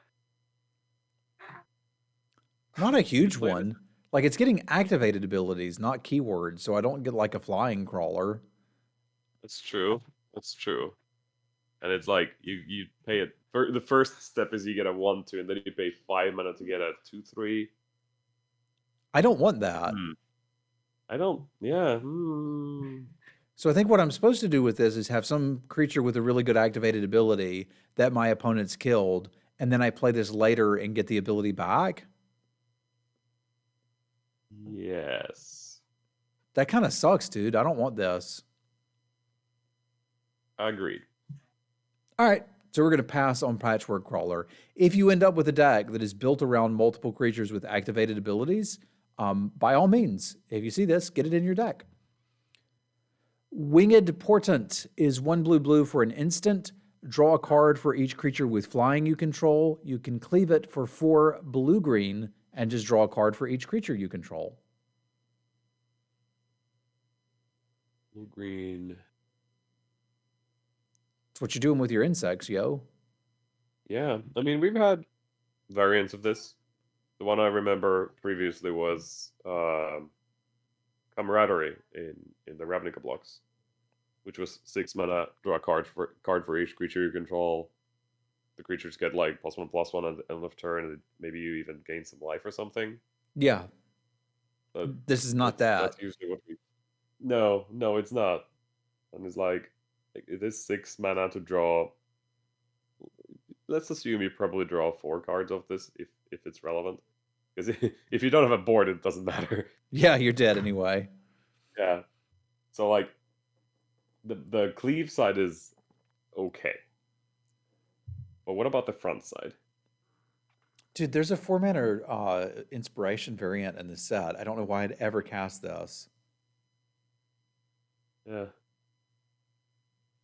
Yeah.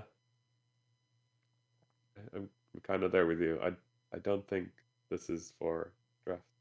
Yeah, I don't think this is for drafts. I don't know what it's for, but I don't think it's for this. It's obviously for commander, but Yeah. yeah. All right. So that will put us at Bloodveil Purveyor. 2 black for a 5/6 flying trample. Excuse me? Whenever an opponent casts a spell, that player creates a blood token. Whenever it attacks, it gets +1/+0 for each blood token defending player controls.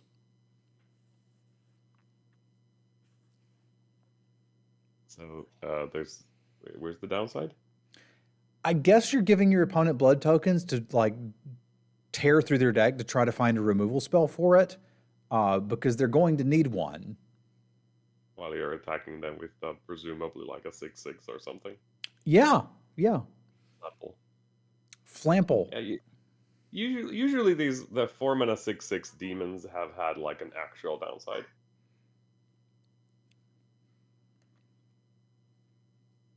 It is +1/+0 until end of turn, Auntie is pointing out to us, which is good to know. Yeah. Oh, no, that's Techno Shaman, not Auntie. Sorry, I just saw the T and orange text. Either way, this is just busted. We pick it, we play it. It's good, right? Yes. I'm not convinced this is an actual downside. Cemetery Desecrator is 4 black for a 4/4 menace. Enters the battlefield or dies. Exile another card from a graveyard. When you do, remove X counters from target permanent where X is the mana value of the exiled card, or target creature an opponent controls gets -X until end of turn where X is the mana value of the exiled card. I mean, it's obviously we're first picking this, but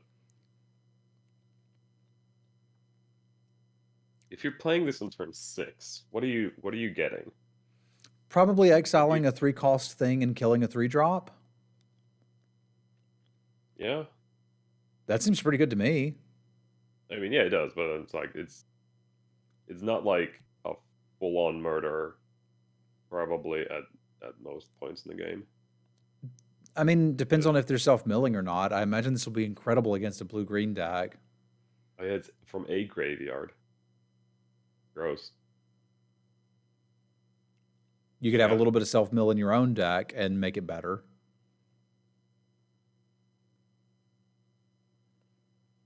Yeah, but that's the thing. I don't think this is a Black Gearhulk, because it's not necessarily killing the opponent's best creature. It might not even be able to kill the thing that's killing you. Yeah, this is not the Gearhulk. It's close to it in the sense that Finland is close to the United States. Mars is further away, true, but like I can't walk over to your house right now. I still think this is quite good, and we're going to first pick it. I think it's got a lot more hoops to jump through. Both ETB and when it dies, so you'll get a lot of value from this, one way or another. But it's not two Shriekmaws stapled together. It can be in the right board state. If the game has gone on late enough, it can be. Yeah, at that point, Nick is saying it's close to the Black Gearhulk. It could be 2 of them. Yeah. If the first one's absurd, when it dies, it's going to be better. Yeah, I would still rather have Black Gearhulk, which always consistently does what it wants. This has a chance of being a 6-mana 4/4 menace. Yeah. It's awkward, is what I mean.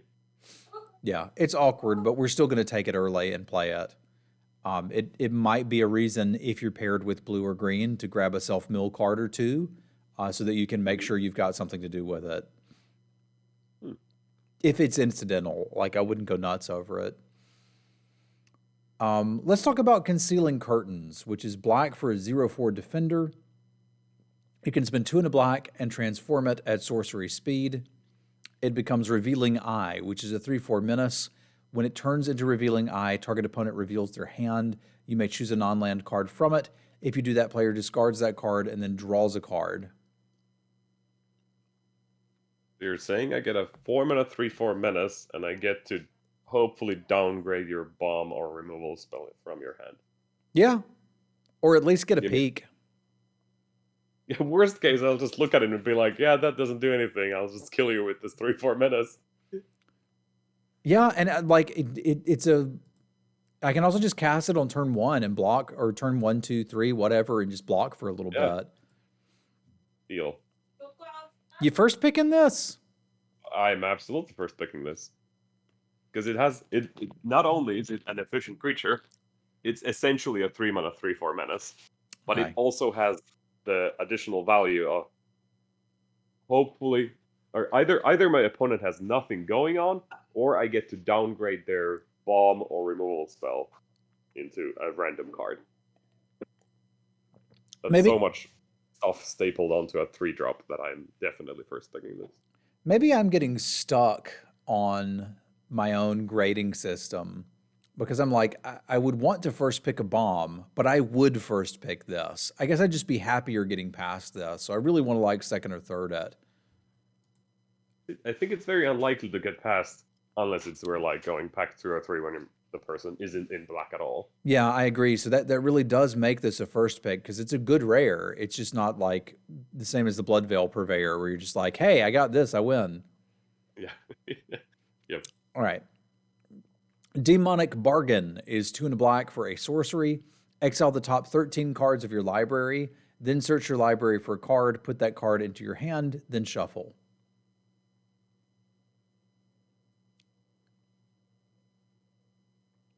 This falls in the same category as what's it called? There's a 2 blue sorcery that I think it's similar. I think it exiles the top 10 cards of your library, and then you get to draw 7. So it's like, as long as you're not looking for something specific, this will find the thing you want. But since it's a tutor, it means you are looking for something specific, which means you don't want this. Yeah, I don't think I want it either. Cards is probably most of your deck. Yeah, it's at least half of it when you start. It's pretty close to half of it when you start, right? So that gets me a little concerned. This looks like a constructed / commander plant where you're playing like higher count decks. So I don't think I'm interested in this. Hard pass. Dreadfast Demon is 5 black for a 6/6 flyer. At the beginning of your end step, sacrifice a non-demon creature. If you do, create a token that's a copy of Dreadfast Demon. Whee! I'm winning! Yeah. So we're just first picking this, and we'd really like to be green-black for this, I think. Yeah, I mean, this is slightly better than the Kraken in that when you play this, you get, for a 7 mana, you get a pair of 6/6 flying demons. As long as you have a board, which you probably do because you're casting an insect token lying around. Yeah. Okay, yeah, I'll first pick this. I'd really want to play it in green-black, I think. We're seeing a significant amount of 7-drops, which gives me some hope that this format may be a bit more grindy. Yeah. Dying to Serve is 2 and a black for an enchantment. Whenever you discard 1 or more cards, create a 2/2 black zombie creature token that is tapped. Triggers only once per turn. You like black-red, right? Yeah, but how am I discarding cards? You're just chucking blood. Yeah, so I'm just churning through my blood tokens to make zombie butlers? Yes, please. Do you want to do that? Yes. Explain. I'm not sold on this yet. I need you to. So where my black-red deck. Okay. My black-red deck has a plethora of creatures that like make blood when they enter the battlefield or deal damage to my opponent or whatever. Mm-hmm. And when I draw this thing, if I have the bloods lying around, then suddenly when I discard my lands to rummage for better stuff, I also get incidental zombie tokens. And I can do this on my turn and on your turn, since blood is an instant speed activated ability. Once per turn. I would expect in a deck that, like, I would either... This is the same thing again. I would either first pick this and just, like, every blood generating thing, because the blood itself digs into this and then will start generating value, or when I'm deep in pack 2 or 3 and I already am in a black red with a bunch of blood, or blue, maybe just any Grixis pairs, when I already have a bunch of blood token generators. I was like, yeah, get in my deck. Okay. Would you suggest a new player first pick this? I might argue that if you like, this works in the same manner as the zombie enchantment. I think this is the same kind of deal. Is like, if you get into the archetype that makes a bunch of blood tokens, you do want this, but don't force it, because if you end up in like black and green, this does nothing. Don't play it in black green. Okay. I think I'm with you there. So I could see first picking this as well. I do think I'd prefer to be in black red and see it in pack 2 and be like, okay, here we go. But Yeah. I'm with you. All right. Falcon Wrath Forebear is 2 and a black for a 3/1 flyer. It can't block. Whenever it deals combat damage to a player, create a blood token, sacrifice 2 blood tokens, return it from your graveyard to the battlefield. Great. That's very aggressive. Yeah. I don't like that it can't block. Yeah, that's why it's like it really only is an aggressive creature, but like what kind of a black deck doesn't want to keep attacking with their bird? A That has blue-black 3 deck. power. We might want to block. I don't know. I hate creatures that can't block.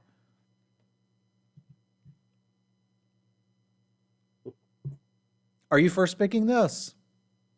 Because I don't want to. I will, and I recognize the power's there, but I don't like this card.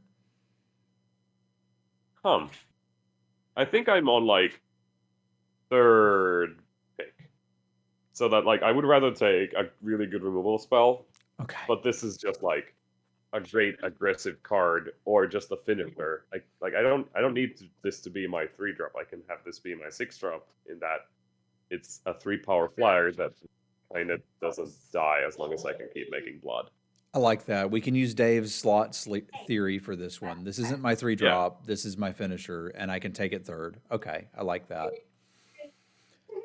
All right, Graph Reaver is 1 and a black for a 3/3 with exploit. When Graph Reaver exploits a creature, destroy target planeswalker. At the beginning of your upkeep, it deals 1 damage to you. Meh. So for us, this is generally a 2-mana 3/3 that pings us every turn. I mean, I assume this is a 2-mana 3/3 that's going to deal a couple points of damage to me and then trade for another 2-drop, because I have to keep attacking with this. Yeah. So it's an aggressive 2-drop that I don't really want. Okay, so maybe 7th. I don't see a reason not to play it. I'm just not excited about it. Interesting sideboard card. Yeah, it does kill a planeswalker for 2 mana. Yeah, I dig that. Mm-hmm. Headless Rider is 2 and a black for a 3/1. Whenever Headless Rider or another non-token zombie you control dies, create a 2/2 black zombie creature token. It's great value. Yeah, 3/1 that dies into a 2/2 is already good. Yeah. If we got more zombies, that's better. It's like Doom Dissenter ++. Yeah, I think so. Would I first pick this? I guess kind of the same as the vampire is like, I don't think I would necessarily first pick this if there's like a premium of some type in the deck or in the pack. I'm with you there. It is a high pick for any sort of like a Grixis thing going on. At least a blue-black deck. Yeah, and I think you could honestly just shove it in any black deck and be happy with it on its own. So there's not a lot of risk, right? Like it's saying you can build around this and get more value, but it's already just value on itself. Yes. So I think I could go as high as 3rd for this personally. Yeah, third is about my right. It's like first some bombs and removal, and then this is just good stuff. Okay. Next up, we have Henrika Domnathi, 2 black for a 1/3 vampire with flying. At the beginning of combat on your turn, choose one that hasn't been chosen. Each player sacrifices a creature. You draw 1 card and lose 1 life, or transform her. So you can just do that immediately, eh? Yep. And you get a 3/4 flying death touch lifelink with 1 black. Each creature you control with flying death touch or lifelink gets +1/+0 until end of turn. Yeah, okay, fine. Yeah, we're just first picking that. Yeah. Okay, nice. That one's interesting. Path of Peril is 1 black for a sorcery. Destroy all creatures with mana value 2 or less. Or you can cleave it for 4 white and destroy all creatures. Yeah. A wrath. You first picking this one? Yes. But with the hopes that I'm gonna end up in an Abzan pile. Okay. Maybe if there's like enough Evolving Wilds kind of deals, I could splash this in any white or black deck. Like green can certainly just play this green. Yeah, fair enough. So Abzan pile. I don't know. 6 mana Wrath is a bit much for. And I'm still going to take it. Yeah, I'm going to first pick it too. Yeah. I have complaints, but I'm still going to do it. Yeah. Angsty High School Soren is 2 black for a 4 loyalty planeswalker. There's petals all over it, which makes it look like there's something on my screen. +1, look at the top card of your library. You may reveal that card and put it into your hand. If you do, you lose life equal to its mana value. -2, you get a 2/3 vampire creature token with flying and lifelink. -7, 13 damage to any target. You gain 13 life. Yeah. Deal. Yeah, we're first picking that. It is on the side of this is how a good planeswalker is built, where the +1 is card advantage, and the -1 or -2 in this case is protecting itself. Yeah, so this is actually a very good planeswalker. We've seen some in limited recently where we're like, I don't know if they're that good. This one's that good. But yeah, go ahead and first pick it.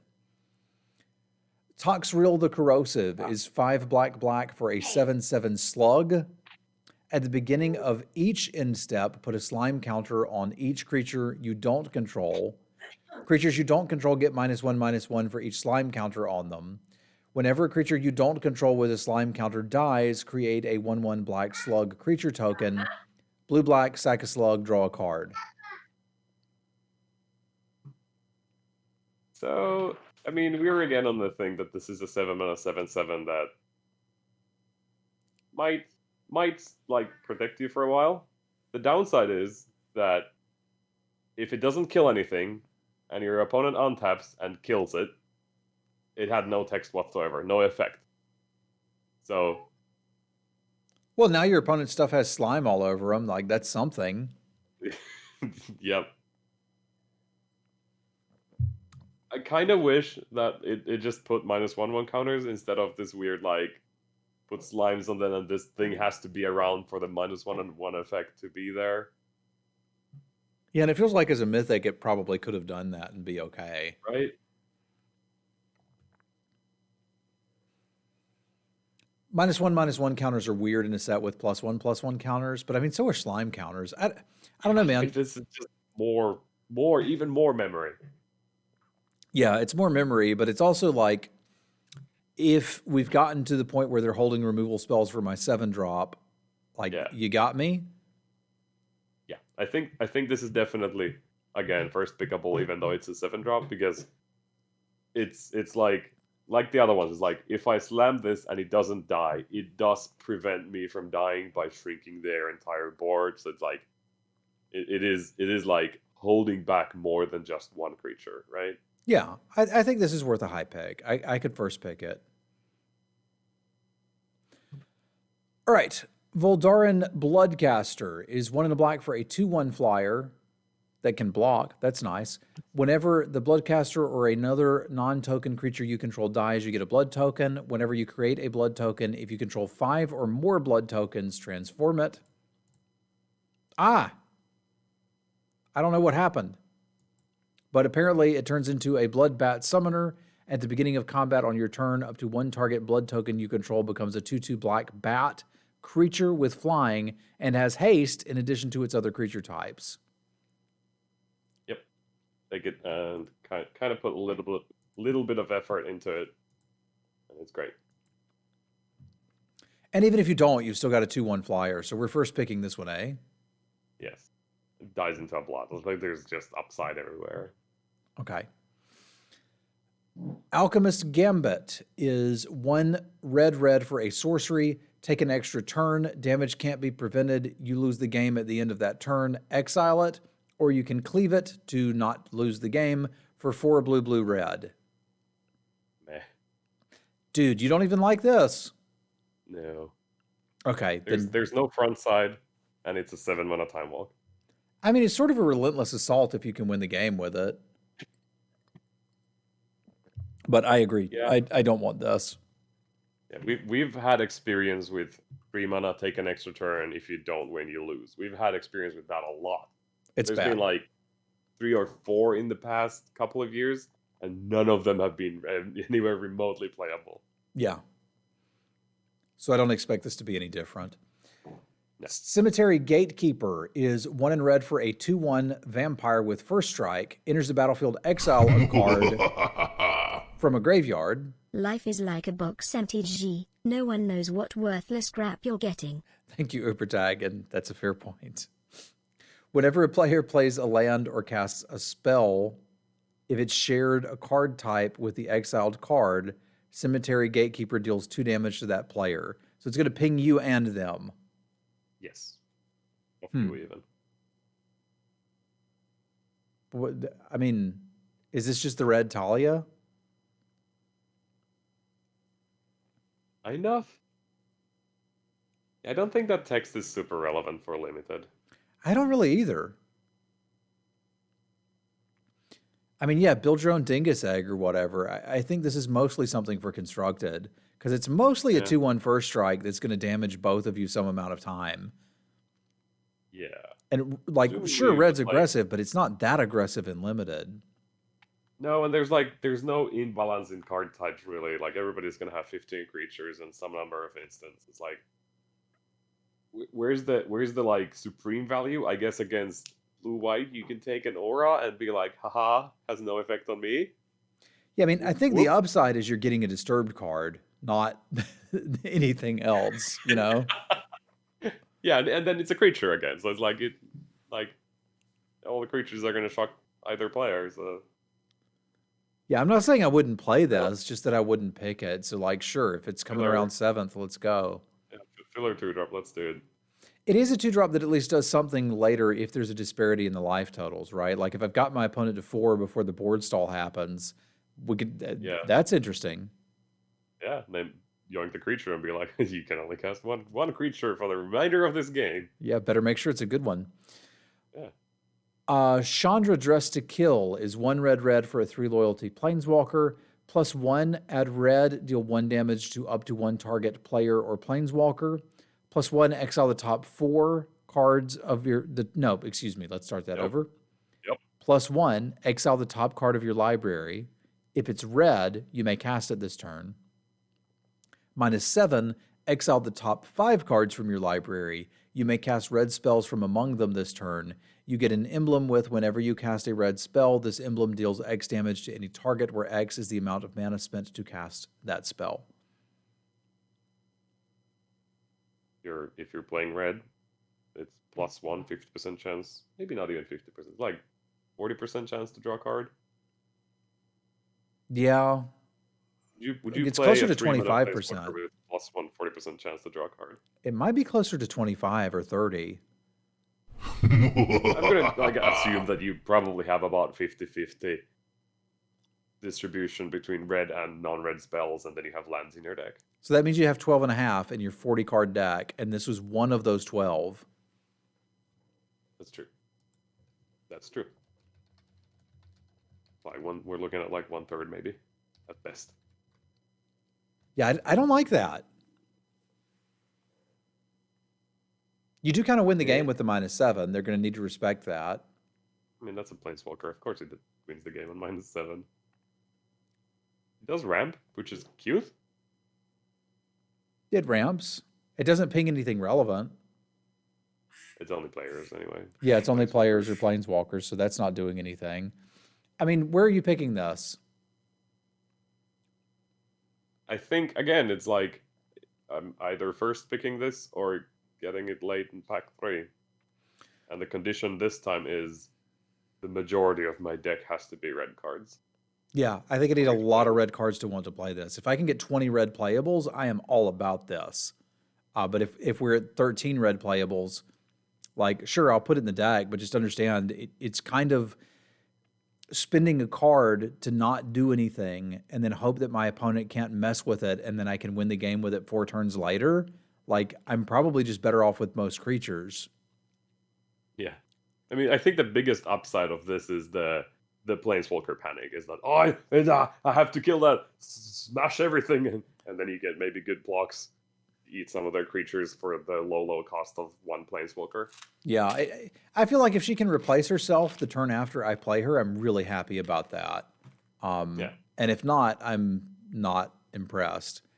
If red lands existed, then yes, you could play them. Yeah. But All lands are colorless. yeah, I'm not aware of any lands that have a color associated with them. So she ain't getting Dryad you Arbor. lands. Dryad Arbor is green. There you go. Yes. But that's like the only land that has a color thing. Okay. Well then, sure. First pick it and build around it, or get it late when you're already red. But I would not be looking to play this in most limited decks. Yeah. Change of Fortune is 3 and a red for a sorcery. Discard your hand, then draw a card for each card you've discarded this turn. It's a lot of mana. And it's not even And you plus don't- 1. Yeah, you don't even get the +1 unless you like. No, you can never get the +1. I'm thinking like if you could suck a bunch of blood tokens to rummage and then cast this, but you're still kind of like whatever. And you spend a lot of money on your turn because it's just cards you've discarded this turn. Yes. This sucks. Pass. Yeah, I don't want this. Creepy Puppeteer is 3 and a red for a 4/3 with haste. Whenever it attacks, if you attacked with exactly one other creature this combat, you may have that creature's base power and toughness become 4/3 until the end of turn. That's pretty cool. Yeah, I can dig this. Like, upgrade your 2-drop into a couple of relevant trades, probably. Yeah, or just smack them for 4 when they trade off for this and they don't see it coming. Yeah.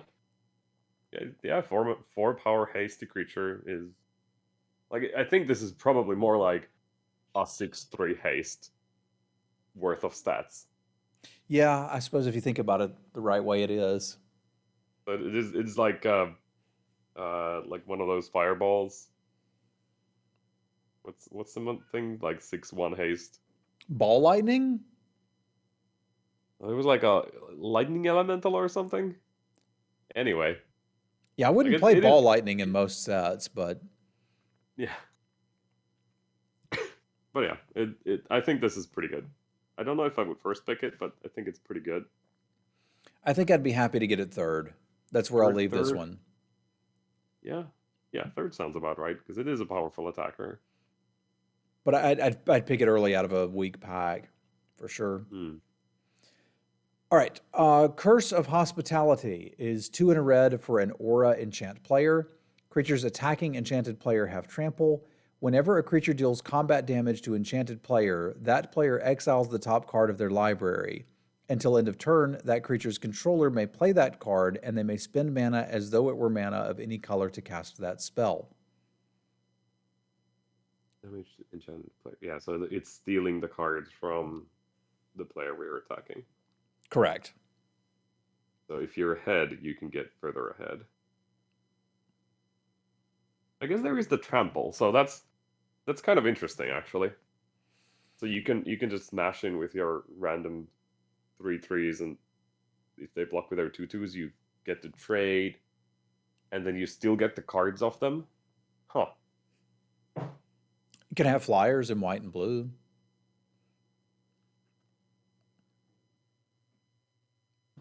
I just don't like that this doesn't do anything if you're behind.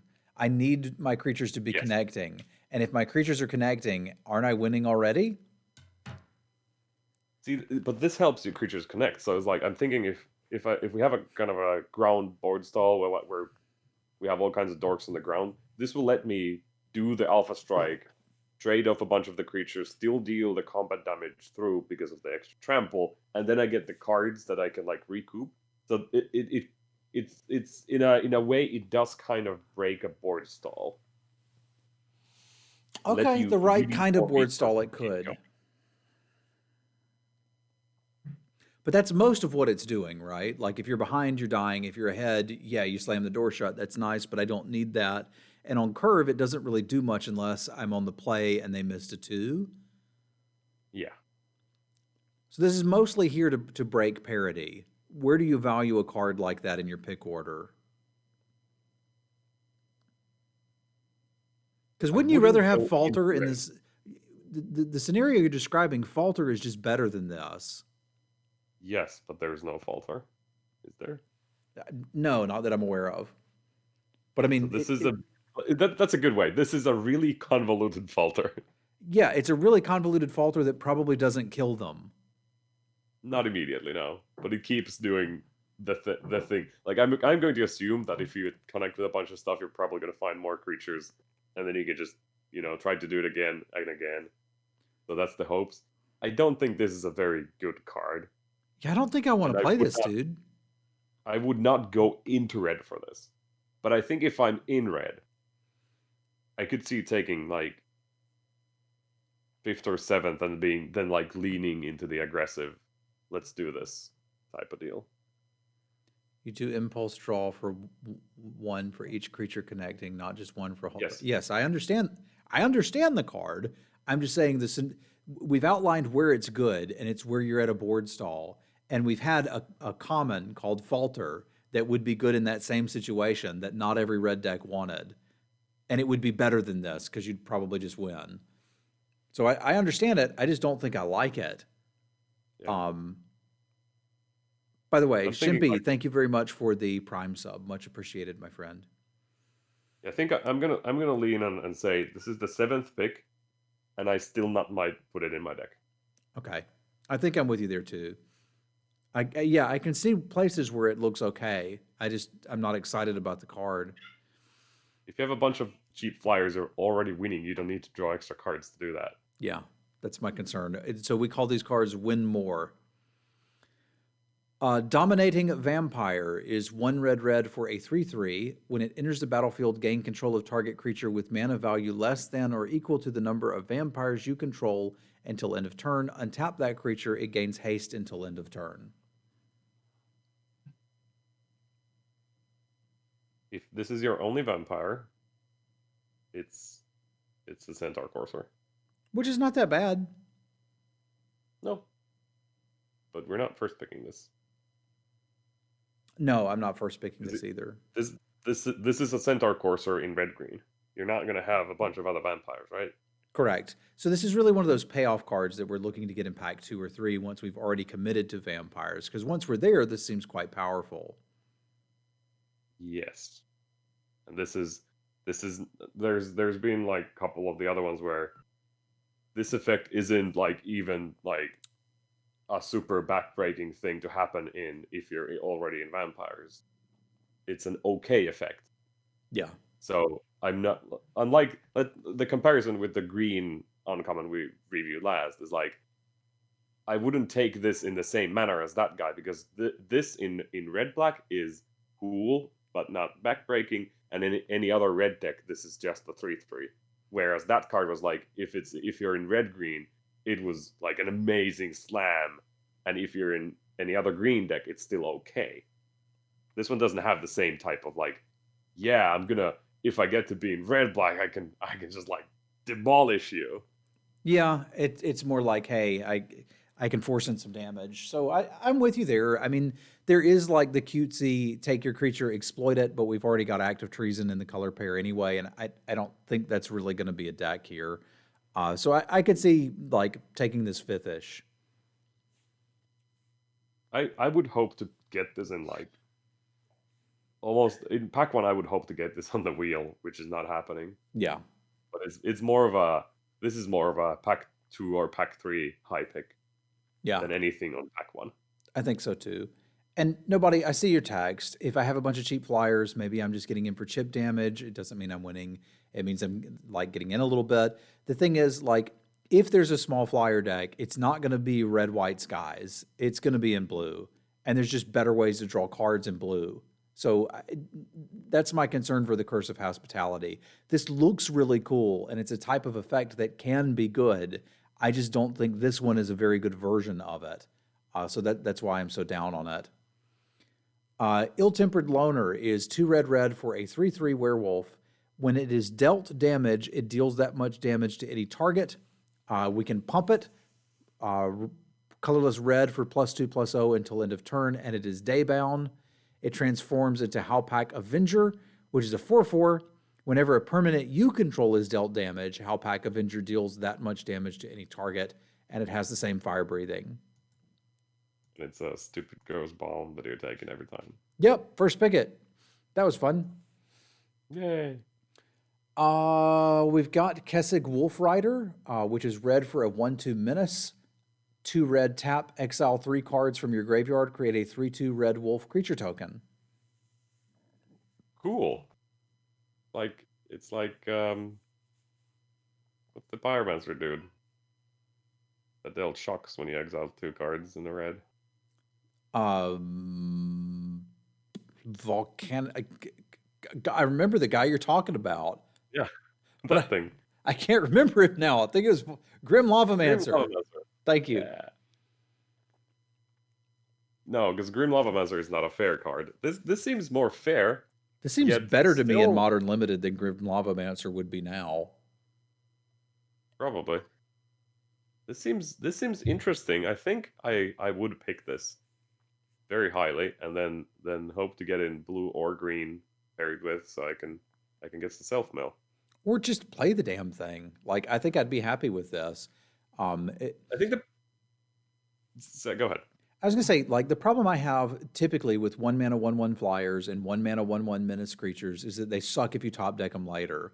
Like, if I could have this if I could have a 1 mana 1/1 menace in my opener, I could probably deal 4 points of damage with it, and that's cool, right? So the problem is, what happens if I draw it late? And with this guy, if you draw it late, you're just going to start making wolves. So that seems like I'm happy to play it on turn 1. I'm happy to draw it on turn 7. That's a first pickable card for me. That's true.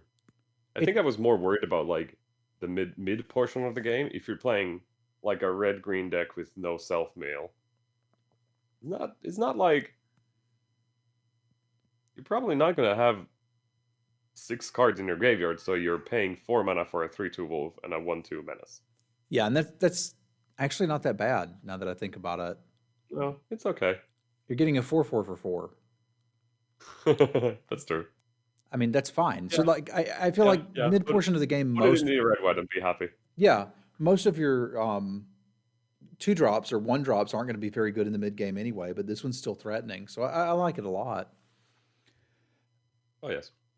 Manaform Hellkite is 2 red for a 4/4 flying. Whenever you cast a non-creature spell, create an XX red dragon illusion creature token with flying and haste, where X is the amount of mana spent to cast this spell, and it has decayed. Yes. Next card.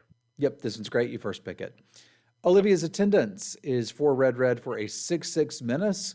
When it enters the battlefield, when it deals damage, create that many blood tokens. 2 in a red deals 1 damage to any target. Yep. We're just slamming this one? I am slamming this one. Okay, yeah, I am too. I think there's better bombs, but the point is there's not going to be better bombs in the pack that you open this with. This is just tons of value. You've gotten to 6 mana. You can attack, you can get through damage, you can ping things. It looks great to me. All right.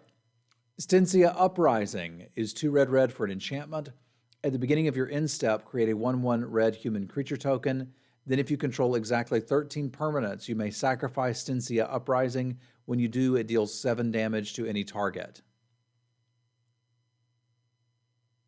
What was the mechanic in Ixalan that he had? Was it 10 permanents? Yeah, for City's Blessing. Yeah, City's Blessing was turn permanents.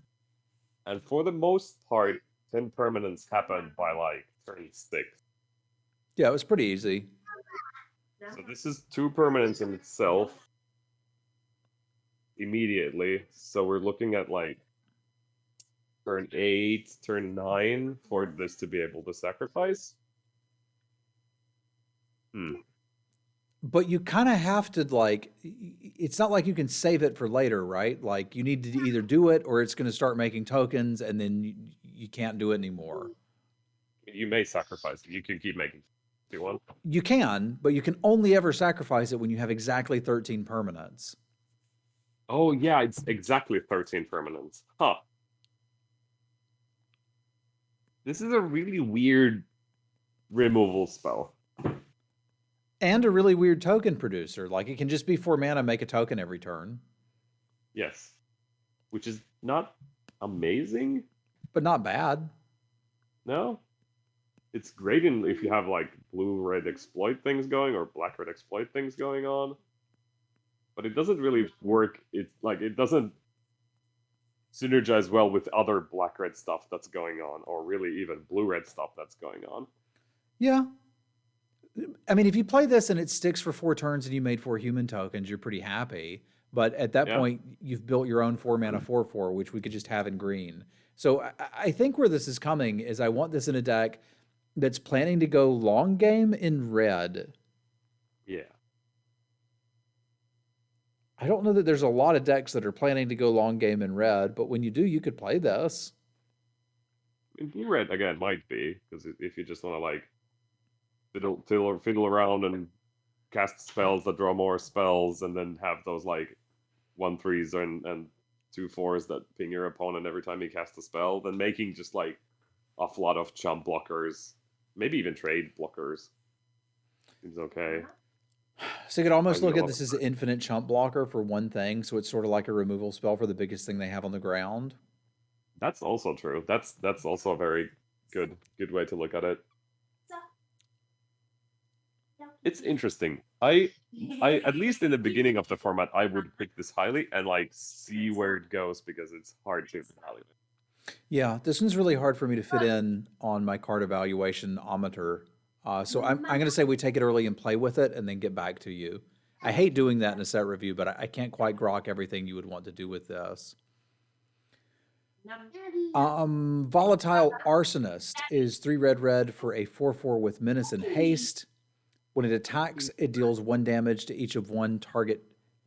When it attacks, it deals 1 damage to each of up to 1 target creature, up to 1 target player, and up to 1 target planeswalker. Daybound, it flips into a 5/5 with menace and haste that has the same effect but for 2 damage. Pretty great. Yeah, 5 and a 4/4 menace haste with some text going on there. Yeah, it's basically attacking as a 5/4 the first time because you're always going to ping your opponent.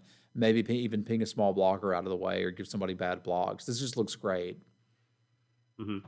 Yep. All right, fair enough. We don't got to talk about it much.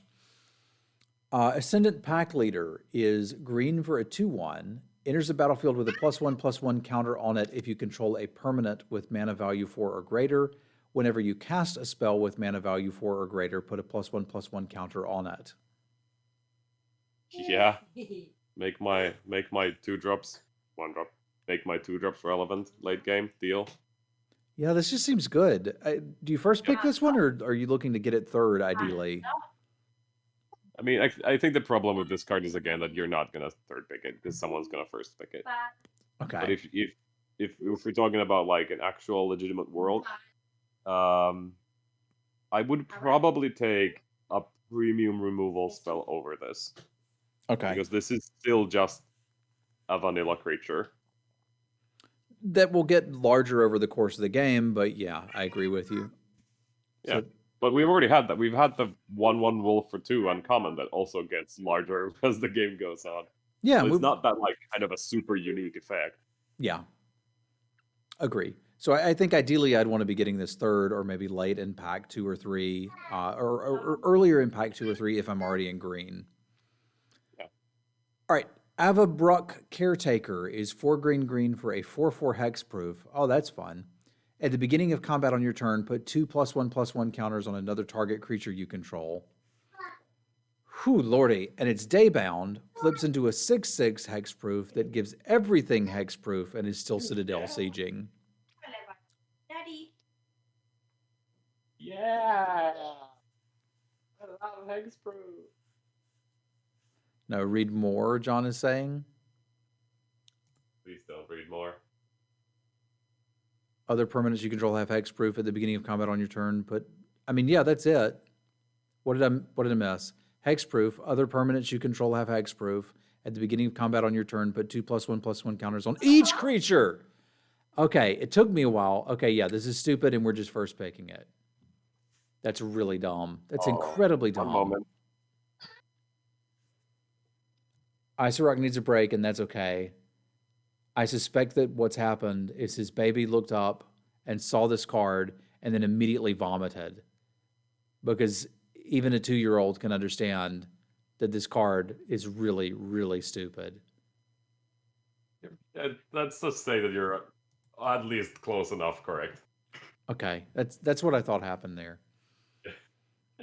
You let me know when you're good to go. Yeah, let's get going. Okay.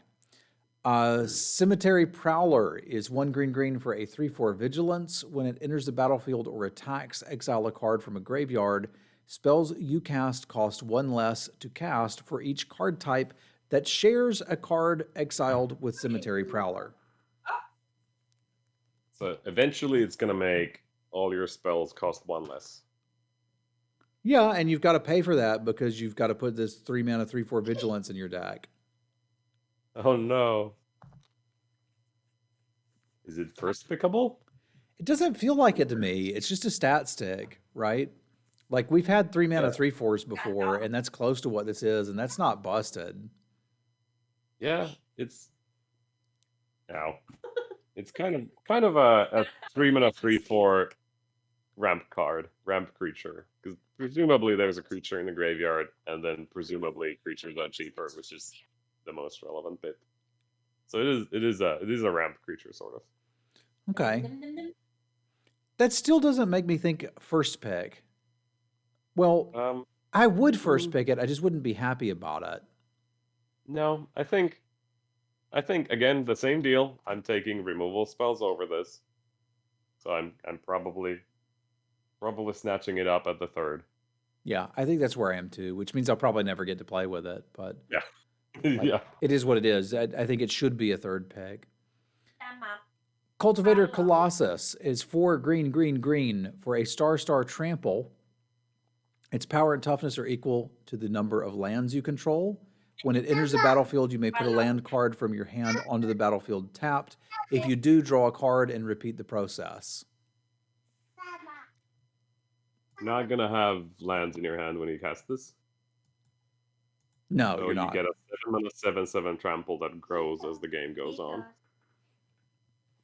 And you draw a card every time you top deck a land. That seems good. Nope, not anymore. It's only for when it enters the battlefield. There's a trigger. You can put lands into play and draw new cards. Okay. That's only ETB? Yeah. That kind of sucks. Yes. It's not. It is a 7/7 trample because you're not, like I said, you're not going to have any lands in your hand when you cast this. So putting extra lands into play is just like not a text for draft. Okay. So I'm not even actually that interested in it, right? No. We've seen other green large commons and non-commons that are essentially the same line of text. It's large with maybe a keyword or two. Okay. Yeah, fair enough. If you're in green and need a big thing and somehow don't have one, go for it. I don't think I'm super interested in this. Yeah, Dave, if you're ramping off creatures, do you get your 7 mana 4/4 or whatever? Yeah, you did it. 7 mana 4/4. Cool. Dig Up is green for a sorcery. Search your library for a basic land card, reveal it, put it into your hand, then shuffle. Or for 4 mana, 1 black green, just search your library for a card, reveal it, and put it into your hand. This is an Iseroc card, so I would first pick it, but I probably wouldn't recommend other people to do so. Because it's 2 mediocre effects stapled together. Auntie is pointing out that there's no revealing with cleave. That seems like Yeah, a because problem. whenever you search for any card, you don't need to reveal. That's the same with every tutor. Wait, so search your library for basic land card. Oh, okay. Demonic Tutor, you don't have to reveal it. I thought it was the other way. Yeah, okay, sure. You got me. Doesn't matter. So, It's a game mechanical thing of whenever you are searching for something that has a specific characteristic, you need to reveal it so you're not cheating. Yeah. Okay. So, how high are you picking this? Because again, this is definitely an Iseroc card.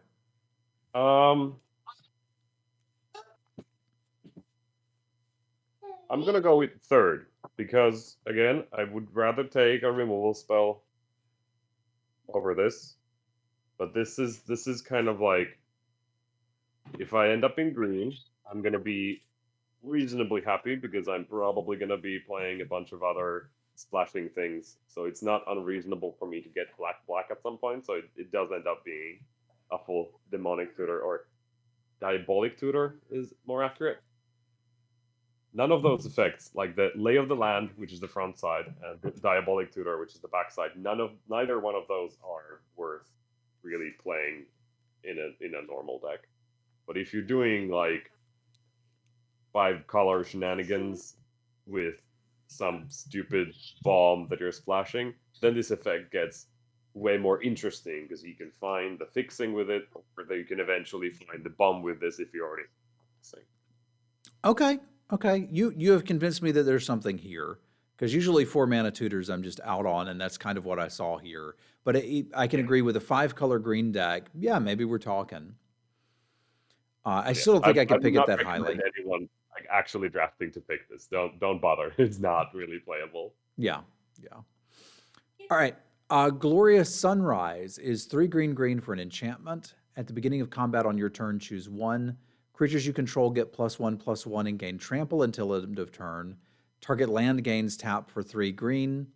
Draw a card if you control a creature with power 3 or greater. Gain 3 life. So probably a personal Howling Might. Yeah. That seems okay for 5. I mean, I played the Blue Curse in the last set, and that's kind of what it did. Yes, and this has like weird flexibility. Like you probably don't need the extra ramp. No. Who knows? Maybe you do, but like it's not like that's not the reason why you put this in your deck. But the reason is you get to draw an extra card every turn. Yeah, I think that's mostly what you're doing with this. And at some point you get the nice swing with the extra pump, I guess. Yeah. I think I'm first picking this. I want to draw 2 cards a turn. I think I would first pick this as well. Yeah, I think this just seems good. And like there's some flexibility there, but pretty low. Yeah, just draw your cards. Yeah, that's true. I do need to keep a creature in play, but that doesn't seem like a large ask and limited. Yeah. All right. Hamlet Vanguard is 2 and a green for a 1/1 with Ward 2. It enters the battlefield with 2 counters on it for each other non-token human you control. What's the human count in green-white? It was pretty high. There's a bunch of them. If you have another human, it's a 3/3 for 3, then becomes a 5/5 for 3.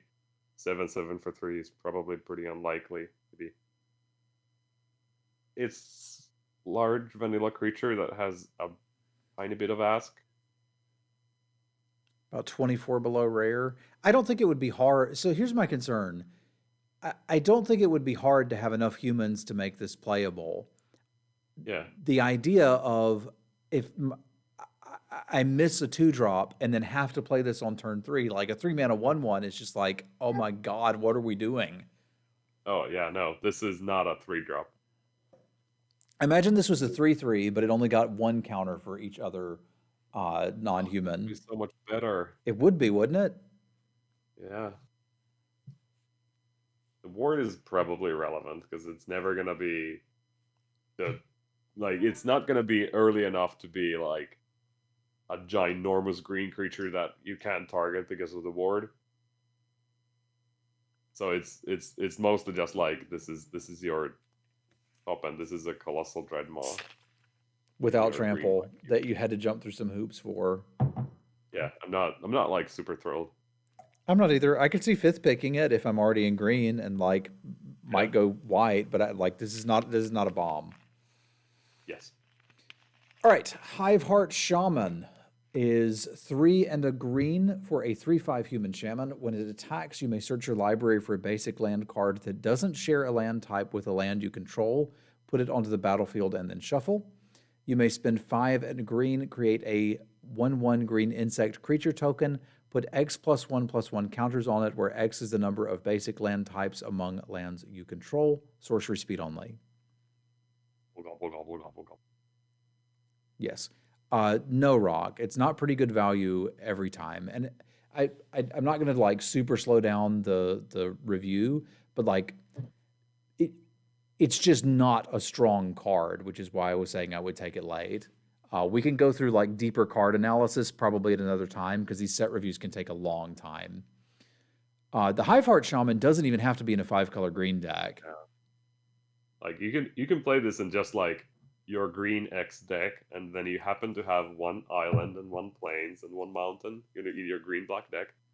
You don't even have any other like you don't have to have any spells of those colors. You just have the singular individual basics in there. Maybe not even all 5 of them, some number, and then you just like play 4 mana 3/5.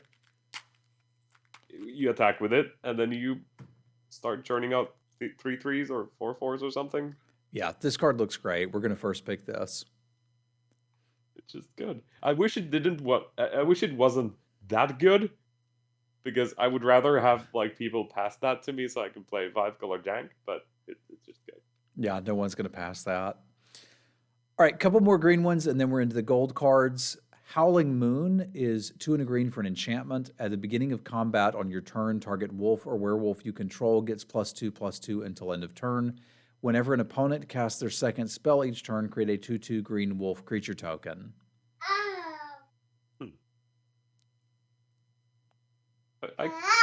If I was red-green, I think I would play it just for the front side. It's like pseudo-equipment in werewolves. Okay, maybe that's an okay way to think about it, but it can't block. No, and it's not a high pick, no. Yeah, The second line of text doesn't exist. Don't worry about it. If anyone looks at it, just like ignore the second line of text. Yeah, that's not actually there, so we don't have to worry about that. I don't think I particularly like this. It helps with training. Not really. You want humans in your training deck, but yep. Which I guess are werewolves technically, but I don't like this. Don't take this. No, it's an aggressive equipment in your red-green deck that you could probably get super late. Just nobody else wants it. Yeah, you could always play the Bramble Crush armor or whatever if you wanted that. Yeah. Howpack Piper is 3 and a green for a 2/2 that can't be countered. 1 and a green, tap, you may put a creature card from your hand onto the battlefield. If it's a wolf or werewolf, untap the Piper, activate only as a sorcery. It is daybound and turns into a 4/4. Whenever this creature enters the battlefield or transforms, look at the top 6 cards. You may reveal a creature card from among them and put it in your hand, the rest on the bottom in a random order. I like this card. I like this a lot. Because the play pattern of what this card is telling you is very good. You get to, like, the problem with the day-night cycle in general is that you're playing your werewolves deck and you have to, like, completely pass your turn doing nothing to get your things to flip so you can make them bigger and maybe attack next turn. But this one, it not only, like, sure, the front side is a 4-mana 2/2, but it lets you progress your board while still letting the night day flip to night, and then you get like card advantage on top of that. Okay, so the ask really isn't, are you going to play a 4-mana 2/2? It's, can you take 1 turn off to play a 4-mana 2/2? Yeah, but it's going to be a 4-mana 4/4 in the immediate turn. So it's like the backside is great for that mana cost, and it lets you have that 1 turn off. Instead of casting my things, I just put them into play. But it does require you to be probably in wolves to be actually relevant. Yeah, because playing two things and then flipping all your werewolves is kind of bonkers. But I went from thinking I don't think I want this to okay, I'll play this to wow, I might first pick this.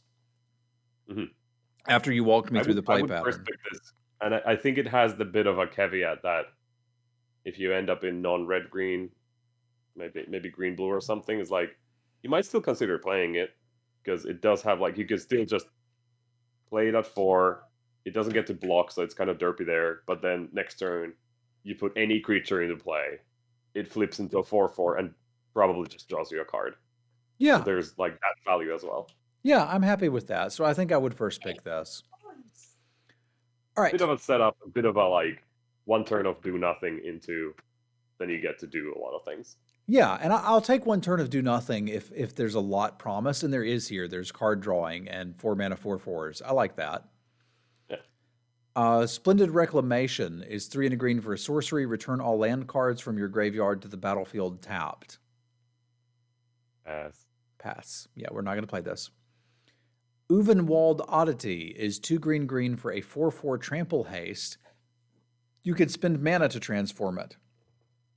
7 mana turns it into Uvenwald Behemoth, which is an 8/8 with trample and haste. Other creatures you control get +1/+1 and have trample and haste. I don't know why it's a rare.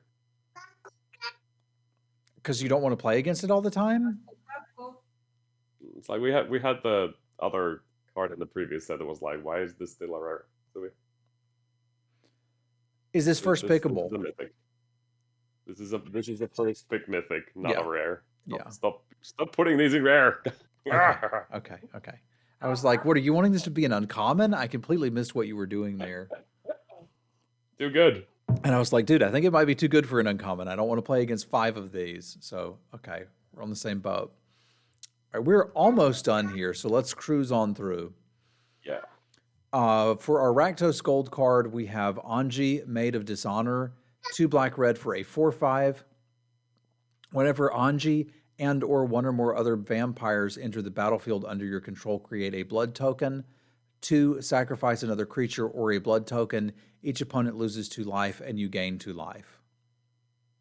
Yeah. I kind of wish this card that it would have some sort of a Nordic connotation, so I could just call it Anya, which is what I read it in my mind. It's Anya, Might of Dishonor. Okay. But I don't know. I don't know what's the correct pronunciation, but if you ever see me playing, it's going to be called Anya. Anya. Okay, that works for me, but we're first picking it, duh. All right, Dorothy, Vengeful Victim, is blue-white for a 4/4 flying. When it attacks or blocks, sacrifice it at the end of combat. Disturb for 3, it turns into Dorothy's Retribution. Enchant creature. Enchanted creature has whenever this creature attacks, create a 4/4 white spirit creature token with flying that's tapped and attacking. Sacrifice that token at the end of combat. Yeah, Dorothea of Saint Draft is... Yeah, it's just gross again. You got to be careful about what you put it on, though, right? Because if they kill it, you've basically paid for a lava axe. But I guess that's the trick: is you put it on something crappy. Did you really pay for a lava axe? Because you can play your tomb on a 4/4 and be like, I dare you to attack into this because it's gonna trade, and then I'm just gonna put this aura on something like a 2/1 bird or something and smack you for 6 every turn. So I would read the front side as more of a removal spell than a lava axe. Okay. Yeah, once you read it that way, this card looks pretty good. And now I just want to pick it. We're first picking this? Yes. I'm first picking this, and just like if it doesn't line up, so it goes. But it's powerful enough to gamble on if blue white's open. Okay. All right, that brings us to Edgar Charmed Groom, is 2 black-white for a 4/4 legendary vampire. Other vampires get +1/+1. When it dies, return it to the battlefield transformed as Edgar's Coffin. At the beginning of your upkeep, create a 1/1 white and black vampire creature token with lifelink and put a bloodline counter on the coffin. If there are 3 or more bloodline counters on it, remove those counters and transform it. Yuck. So this is the card I'm splashing in my blue-green deck. Yeah, sure, done. First pick it. That's just stupid. That's really good. All right, cool. Aeroth Tormented Prophet is 1 blue red for a 2/4. If you would draw a card, exile the top 2 cards of your library instead. You may play those cards this turn. How is that fair? I mean, it's kind of draw 2 cards a turn, right? As long as you're willing to play them. Yes. Yes. Okay. But, like, okay, maybe you don't want to jam this on turn 3, but it has such a good stat line for a 3-drop that you probably do, and just accept the fact that you're gonna exile a land and a 5-drop, and you can't cast the 5-drop. Yeah, I don't think this is an Iseroc card. I think this is a can you read card, because if you can, it's pretty good. Yeah. Doesn't work well with counter spells or instants that you'd want to play on your opponent's turn, but other than that, who cares? My goodness. Yeah. Let's first pick that two. one You can too. just like whatever. I missed on one of the cards. I can still get the other one. Yeah, it's not like it's taking it away. All right, Grolnok the Omnivore is 2 green-blue for a 3/3 frog. Whenever a frog you control attacks, mill 3 cards. Whenever a permanent card is put into your graveyard from your library, exile it with a croak counter on it. You may play lands and cast spells from among cards you own in exile with croak counters on them. There's the payoff. This is what you want to self-mill for. So that I can attack, but I've got to attack with it, right? No, you don't. I just play this and Second line of text. Okay. When any permanent mills into your graveyard, you croak it, and then you can just cast it. Okay, so if we get enchantment that sits on the side and does the thing as long as you keep self-milling. Man, that kind of sucks that this is a rare, because it's like, why play blue-green if you don't get this? Yep. But you first pick this and then play blue-green, which is cool because nobody else wants to mulch. Yeah. Yes. Okay, cool. Let's do it. All right. Halana and Alina Partners is 2 green red for a 2/3 with first strike and reach. At the beginning of combat on your turn, put X +1/+1 counters on another target creature you control, where X is Halana and Alina's power. That creature gains haste until end of turn. Yeah. Yep. Yeah, we're first picking that too, because this is like our Citadel Siege in green-red. This is very much a Citadel Siege with haste. Yeah, okay. Seems good. Okay. Kaya, Geast Hunter, is 1 black-white for a 3 loyalty planeswalker. Creatures you control gain Death Touch until end of turn. Put a +1/+1 counter on up to 1 target creature token you control for +1. -2 until end of turn. If 1 or more tokens would be created under your control, create twice that many of those tokens instead. And -6, exile all cards from all graveyards, then create a 1/1 white spirit creature token with flying for each card exiled this way. That's incredibly narrow. Yeah, that is very aggressive, I think. Because the second line of text isn't or limited, really. No, it isn't. So it's giving your team Death Touch and pumping one of them every turn. If it's a token. But a possible up to 1 target creature token. Oh, yeah, excuse me. So just everything gets Death Touch, and sometimes you put counters on your tokens. Yeah. Huh. I'm not quite sure what I'm supposed to do with this. It sort of reminds me of the Chandra, that I play it and tick it, and if they can't interact with it, I got them.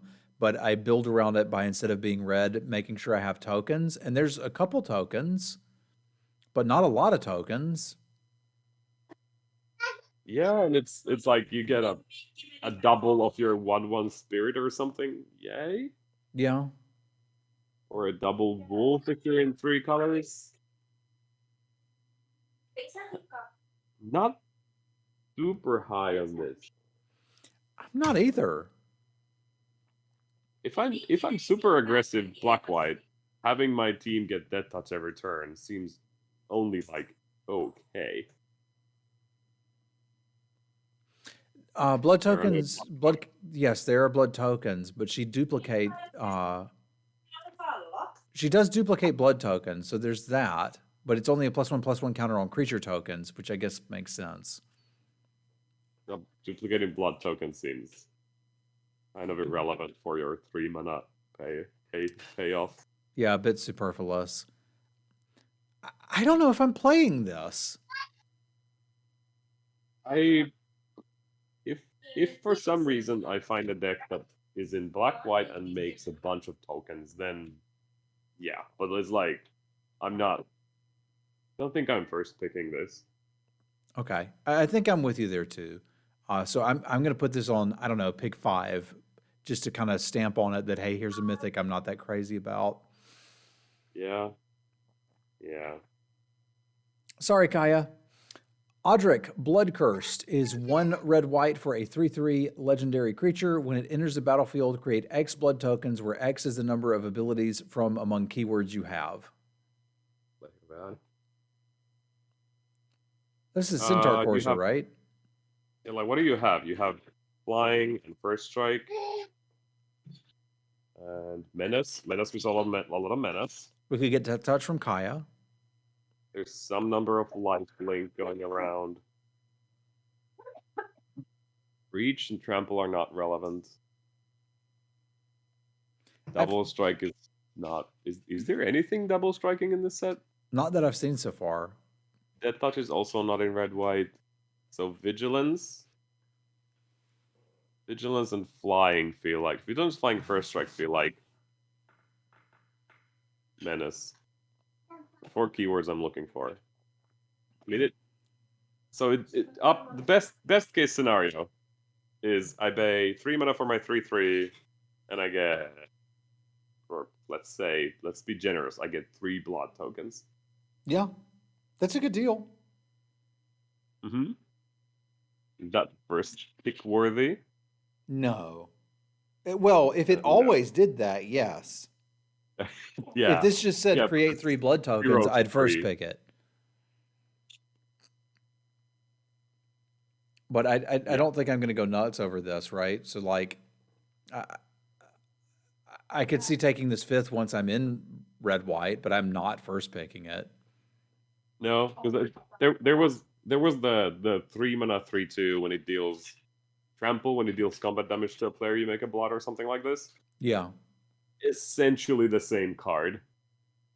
Because it has 3 power, it's probably going to trade somewhere in combat, and he made a blood token. Yeah, fair enough. It's about the same card. There's not a deck that doesn't want a bunch of blood tokens. Like, any deck would be happy to play them, whether you're aggressive or defensive, it doesn't matter. They're just great. I just don't think Audric is first pick worthy, or really even 5th pick worthy, if I'm going to be honest. He's fine, but these days you'd look to wheel a Centaur Courser, and a hard to cast one that doesn't even have an upside in some decks is just not impressive to me. Yeah, I don't think I'm ever going to pick this in a manner that I would get to play with this. Yeah, I suspect I'll have the same experience. Old Rutstein is 1 black-green for a 1/4 human peasant. When it enters the battlefield or at the beginning of your upkeep, mill a card. If a land card is milled, create a treasure token. If a creature card is milled, create an insect. If a non-creature, non-land card is milled this way, create a blood token. Give me. Yeah, I'm pretty happy with this. You're going to be generating incremental value over time off of your 3 mana 1/4, which I think I'm pretty happy about. And you kind of don't care what you get, right? Bot colors, so it's probably not going to be just the 1/4. Yeah. Green black is the bot archetype. Don't worry about it. So yeah, these are butt colors. Sure. Okay. All right. Are we first picking it? I would first pick it, and then just like wouldn't be too sad if I don't end up being green black. Okay, I think that's where I am too. Olivia, Crimson Bride, is 4 black-red for a 3/4 flying haste. When it attacks, return target creature card from your graveyard to the battlefield tapped and attacking. It gains when you don't control a legendary vampire. Exile this creature. Yeah. More of these. Yeah. You just first pick it and you win the game with it. Gross. Reminds me of Drana, but that won the game too. Runo Stromkirk is 1 blue-black for a legendary Hempire. When it enters the battlefield, put up to 1 target creature card from your graveyard on top of your library. It is a 1/4 flyer. At the beginning of your upkeep, look at the top card of your library. You may reveal that card. If a creature card with mana value 6 or greater is revealed this way, transform Runo into Karathas, Lord of the Deep, which is a 3/5 flyer. Whenever it attacks, create a tapped and attacking token that's a copy of another target attacking creature. If that creature is a Kraken, Leviathan, or Octopus, or Serpent, create 2 of those tokens instead. Okay. Yeah, first picking this thing. This seems like a little bit harder work to do, because like it's a 1/4 flyer for 3 with presumably kind of raised dead if you want it. Yeah, and I guess the joke is if you play it early and you got your 1/4 flyer and maybe you hit, and late game you can just top deck it, raise dead a 6-drop, and here you go. Yeah. Okay, I'm on board. Great early and great late. Yep, took me a minute, but there we go. We did it. Torrens, Fist of the Angels, is 1 green-white for a 2/2 with training. Whenever you cast a creature spell, create a 1/1 green and white human soldier token with training. That's kind of cool.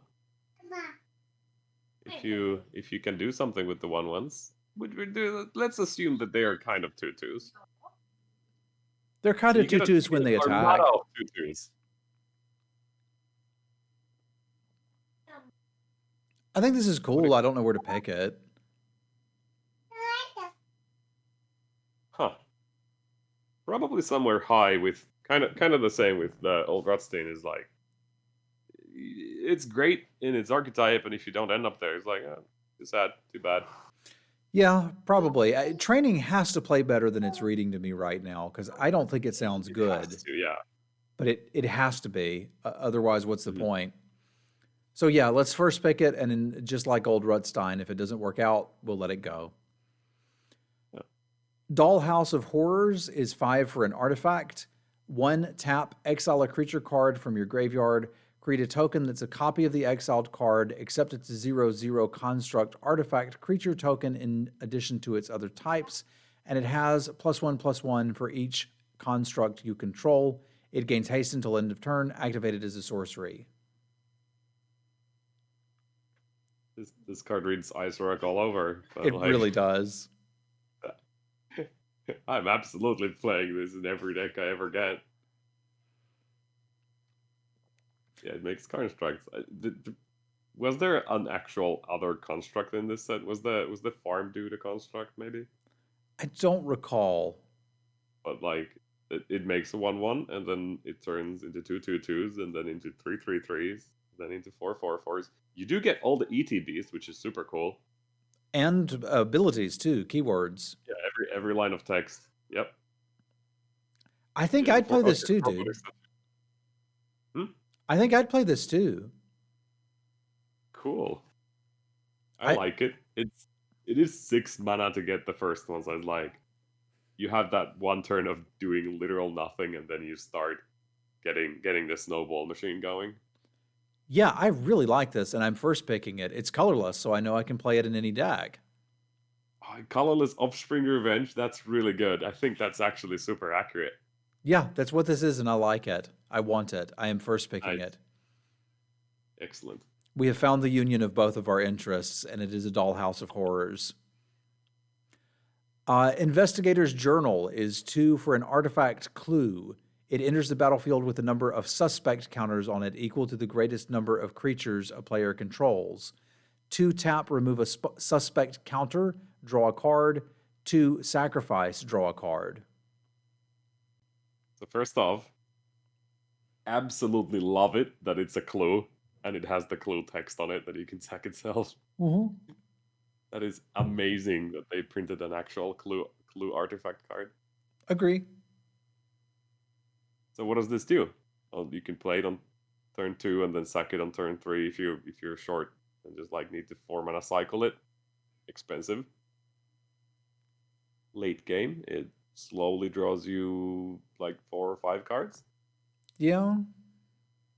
So if you're not in blue, it's kind of decent. Okay, fair enough. It still seems like I don't need to get card advantage off of this. I guess it is colorless. I don't want to first pick this, but I imagine I might sometimes. I don't think I would necessarily first pick this, yeah, because it is very slow. So it's like It's grindy, not that grindy. powerful either. Yeah, but it does give you that, like, if you're in some sort of a stall, it will eventually dig you out of it. Kind of like the green personal hauling mine, where you pay 5 up front and get the card every turn. This you just have to keep paying the 2 mana, so it's less good. But if you're like I said, if you just don't have card advantage, so you're not in blue, maybe you just take this like 5th pick and be like, all right, I got my weird colorless draw 5. Okay, I'm on board with that. 5th picket, weird colorless draw 5. God, it's so much mana though. I hope these two artifacts are telling us that this format will be a little slower and we'll have time to do fun stuff like this. Yeah, Maze Mind Tome is very accurate in comparison. And Maze Mind Tome was okay. I kind of liked it, but I was dirtling hard in that set. Yeah. So, but that was a format where you could dirtle. So if you can dirtle in this format, then This will be gonna quite good. fine at breaking board stalls. Okay. Well, let's quickly wrap up all of the fast lands because we've seen these kind of before. I guess these are buddy lands. I don't know what to call them, but they all enter the battlefield tapped unless you control 2 or more lands, and they're duels for it looks like enemy color pairs. How do these play out in limited? Where do you pick them? They're just like really great guild gates.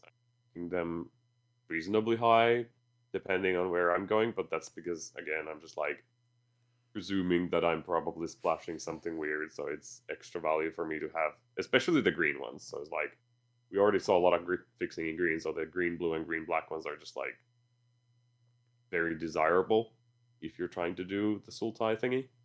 Okay. Yeah, I usually take them above replacement level commons. Like sometimes we get fixing it common like this, sometimes we don't. I think evolving wilds are generally better than these. So like bear that in mind too while you're drafting. Yeah. But I think I would end up with the green ones at higher, maybe like maybe even third, and then the other ones maybe 5th for me. And I presume for a regular drafter, they're one like step lower. Okay. So like 5th and 7th. Yeah, I'm with you there, and that's a good observation. All right, and our last card, we did it, is Voldaran Estate. This is a land that taps for colorless. You may tap and pay 1 life, add 1 mana of any color, and cast vampire spells. 5 tap, create a blood token, cost 1 less for each vampire you control. A red black dual land. That seems kind of interesting. Yeah, I was kind of out on this until I saw the 5 tap and create a blood token. Like, oh yeah, absolutely. now I'm interested because it's like if I've hit 6 lands and I never need more than 6 lands, like let's start talking. But I shouldn't be excited about playing this outside of a vampire deck, right? Yeah, I think definitely like if I'm already in black red, I'm probably taking this pretty high because there's a bunch of like payoff for just having blood or sacrificing blood to things. So if I have vampires and I'm making like a 2 mana blood off of this, that's amazing. I might even still do it if I'm in like a red deck or a black deck that happens to have a bunch of vampires in it. But then if I'm not red or black, I don't think it's worth because you're not getting a discount, so you're playing a colorless land that has essentially 6 mana to make a blood, which doesn't sound great anymore. Yeah, I guess it's not. Okay. So where do I end up picking this one? Probably not particularly highly unless I'm already deep into red-black. Yes, so definitely one of those like looking to pick highly in pack 2 or 3. Okay. Well, I can get behind that. And I believe we just finished a set review. Woo! Tomi, thank you for joining me on this, as well as Miss Iseroc and Baby Iseroc. I could hear them now and then in the background, so thank you all for being here. Yeah. Thanks for having us.